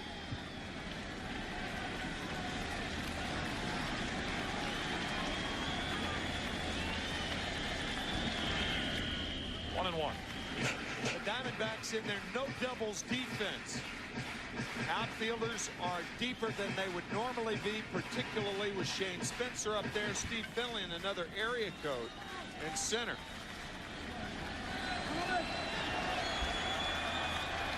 We'll find a way. We'll find a way. I don't know what it is yet, though, but we'll find a way. I mean, these are going to, the throwback games are going to keep happening. If Jared said that earlier, but just to reiterate that. Spencer with 8 home runs the month of September back in 1998.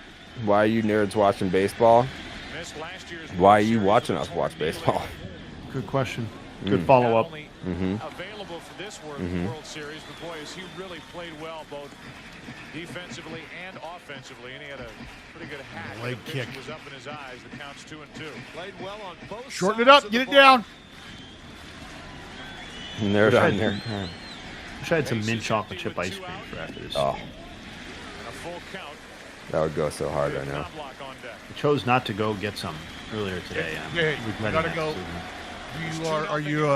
You're a fan of milk, I assume? I'm a fan of milk. Milk's not a fan of me. Yeah, why are you assuming that? Well, ice cream. I love it, man. It fucking destroys me, but I love it. I love it. I'll eat ice cream until my last breath. Well, because I was going to say, you got to go, glass or cup, whatever. Yeah. Scoop your ice cream in that, and then fill it maybe like a third of the way with milk, and the ice starts to crystallize. The milk starts, and you're like, basically, it is one of the best things you're ever going to put your fucking lips on. So I was at the grocery store the other day, and they had they do ice cream at the grocery store. It's like a dairy thing, and they had a vanilla soft serve cone dipped in their salted sweet cream butter. Sure. And finished with sea salt. And I did not get any because that would just derail my entire fucking day. But now that I know it's there, the next time when we go next weekend, I am going to do it. And hey, it's not a milkshake, damn it, all right? We're not blending it up. That's the idea. That's the next step in the evolution of the milkshake. DB thinks he invented ice cream, milk, and then you eat it with a spoon out of the cup like that. Assholes. I got a crazy idea. Roasted marshmallow, chocolate between 2 graham crackers. Hey, Kai, you want to try to spell 2 again? Huh? Give that one more shot, pal. Free agent to be. Yeah, probably couldn't see the keyboard because there's milkshake on it, right?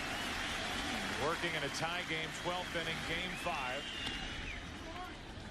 And the count still 0-2 on Barajas. Hitchcock, in his postseason past, a former National League Championship Series baby. MVP. Beat San Diego. Excuse me, Joe. He beat Randy Johnson twice in the 1998 National League Championship Series. Another 0-2 pitch. Soriano to his left has time with Barajas running. 1 out. You see Steve Phillips talking about, hey, I would have gone 6 years for Schwarber. Got to get him. That'll bring in Tony Womack with another lefty counsel to follow.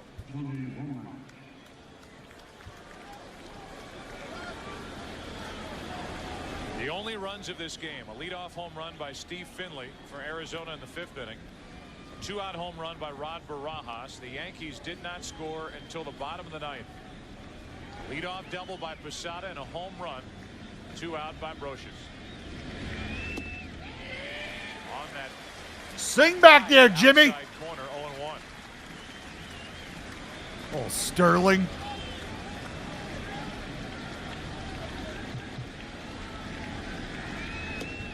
Again, 0-2.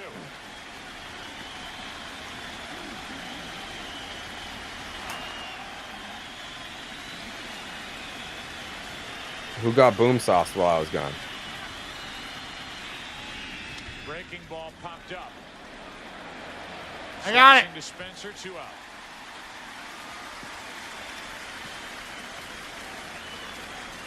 So Hitchcock now has pitched 3 2/3 innings against Arizona in this World Series. He's allowed no runs. He's allowed 1 hit. 0 for 5. He has Tough. struck out 6. Here's Craig Counsell. This is the longest 2 out, fucking nobody on. baseball game of Counsell all time. homered in Game 1 of this World Series. He is 0 for 5 tonight. I mean, and it has been a struggle. Is the 2018 18-inning game on the wheel somewhere? Yes. It is? Oh, Yeah. God. I mean, that, you know what? That's an editorial mistake is what that is. It was Craig's 3-run home run against Mike Matthews. Like, that's going to be one of those, like, if it gets on the wheel, you got to hop on the phone and be like, I'm not coming to bed tonight. Fastball from Hitchcock, 1 ball, 1 strike. Is the Mariners Astros one on the wheel? Mariners, Astros. You know, that's a good question. I will have to check whether I put that or not. I'm not sure. Maybe I didn't because it was so recent. I haven't seen Welcome to Derry yet. It's on my list. I'm not ready to rewatch that game yet. No. I did enough watching. We go to the bottom of the 12th here in 2001. Back to New York after these messages from your local Fox station. I'm telling you, you got to watch that movie by M. Night Shyamalan. Shyamalan. M. Night Shyamalan. Caldwell Lake or Cadle Lake or something like that. Since the National League Championship Series was a struggle in his start. Albie Lopez on the bump for the D-backs now. Big Albie. Caddo Lake. Caddo. Caddo Lake. Seti, we almost watched the 97 World Series. That was the very next little sliver on the wheel. That was almost the game we watched tonight, so it would have been... What was it? Somebody asked. It was Game 7, 97. Oh, yeah, that's what I thought it landed on. That's why I was laughing. I was like, poor J-Head. Lopez in his career 0-3 with an ERA of 3. Yeah, no, I know. I assumed you missed the spin. I was just telling you what was up. With Cleveland, he's been with Tampa Bay. Yeah, I thought that's what we got tonight. By Arizona mid-season. Chuck Knobloch with a single. Just throw the knob at it. Yeah, but no, your kicker's going for 22 on Sunday. Your kicker's going for 22. You're going to be fine. We have all of our resources on trying to track down the Framber Valdez I'm a Good Guy video. Yeah. This World Series. I mean, he's given it to enough teams. I think if we got a hold of it, he wouldn't be able to pinpoint where it came from. Balls hit on the good part of the bat in any series, of course. And find that out. I mean, I'd be willing to pay money for it at this point. Mm-hmm. What's your highest bid? I don't know. Maybe a rack. There's got to be an executive somewhere that would think it's funny if it got out. Like, yeah, we met with them. We're not going to sign him, so you can have it.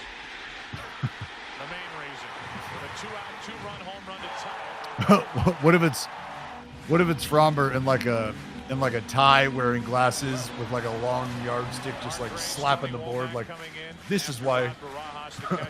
I hope it's like a political campaign video where it's just like all of his former teammates being like, I believe in Framber. No, I believe in Framber. Inching away as the throw comes his way. I want to know if it's just a video presentation or if it was a PowerPoint with slides where he went up there and talked to the slides. I mean, realistically, what could it entail? No, I like the slides idea where he's like, and here, I'm a nice person. And here, you can see me being a nice person. That's what I mean. Like, is it just a bunch of like, is it just a montage of him smiling and laughing with his teammates? if we can't get the video, at the very least, we need to get like, even if it's like an executive who saw it, that like we like black it out like they're like a witness in a true crime doc, and like we change their voice to like talk about what they saw. That might even be funnier than the video. Use the bat as a glove. Now it's the rookie Alfonso Soriano. Did you just unplug your microphone, Jay? Probably. He was. I'm not going to plug it back in either. No, you're good. Winning run at second, 1 out. Oh, body up. Dallas, you're muted. To keep Knobloch at second base. He has played some games. Fuck that. I'm a veteran. I'm not falling for that shit anymore. Breaking ball in the dirt. Hi, Framber believer. Hi.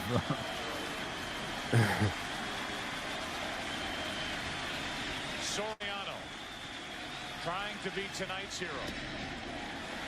Takes ball Can he do it? Will he do it? Alfonso. Does he have the balls?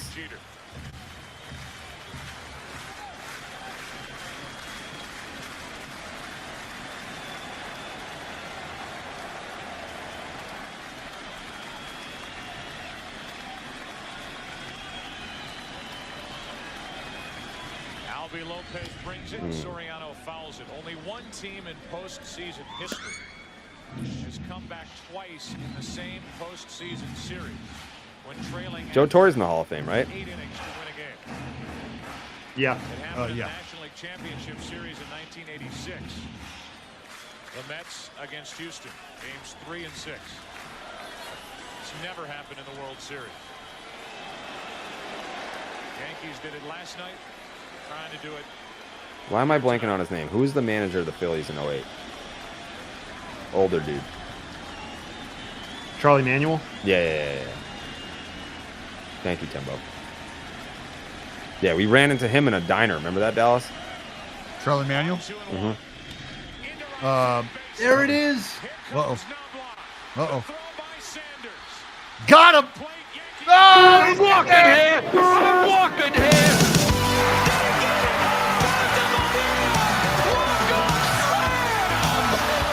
Are you kidding me? We will see you tomorrow.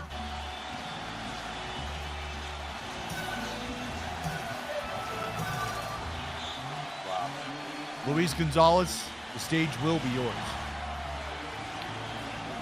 First time in Yankees franchise history, they had multiple walk-off hits in a single World Series.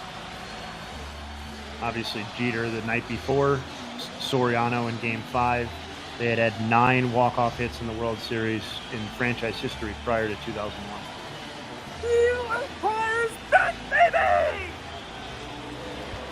Wow. The end of an era. The end of the playback era. We will continue on a different platform. But big thanks to Playback for letting us get off the ground with just the nuts in September for some regular season pennant chasing action all the way through the postseason, and for these first few classic MLB rewatches. We will continue. We will go on. We will have more classic game rewatches on a different platform, so don't you worry about that. The heart will go on. Yeah, if you guys are hungry tonight, I advise you again, ice cream, milk, and I just thought if you want to get crazy, fuck it, shake it up, and you can figure out the rest. You can figure out the rest. Thank you to everyone for watching, tuning in tonight. It was fun. Shout out to Jake and 2K behind the scenes making it go. Jay, any final thoughts? Nope, just really excited for the bandana era. Yeah, it's big time. This is you. Yep. Yeah. You just get that fold really on the right excited side. about Yep. That. Yeah. You just get that fold taken care of, and you're gonna be. We need to get rid of the thickness of the bandana and maybe a little bit tighter to the skin. And we're cooking with gas. I mean, I like it. I like it too. It's him. It's very him. I really appreciate it. Thank you. Yeah, just wait till we get that 38.8 bandana. That'll be baby, top notch. That's gonna sell like hotcakes. Mm-hmm. Dallas, any final thoughts? What a completely different game we watched today. Yeah. That's yeah. Well, I mean, we don't need to get into it, but just what a completely different game we watched today. Mm-hmm. All right. Cody Ponce dropping tomorrow at 10 a.m. Yes. Yes. And then definitely Saturday. watch. Yep. Greg Amsinger on Saturday. Cody Ponce tomorrow, 10 a.m. It's gonna be fucking awesome. Check those out. Well worth your time. Both great interviews. Highly recommend. And then BID rolls on Monday morning, as always. And the next stream will be Thursday night after the Thursday pod. So thank you guys for tuning in. Appreciate y'all. We'll see you.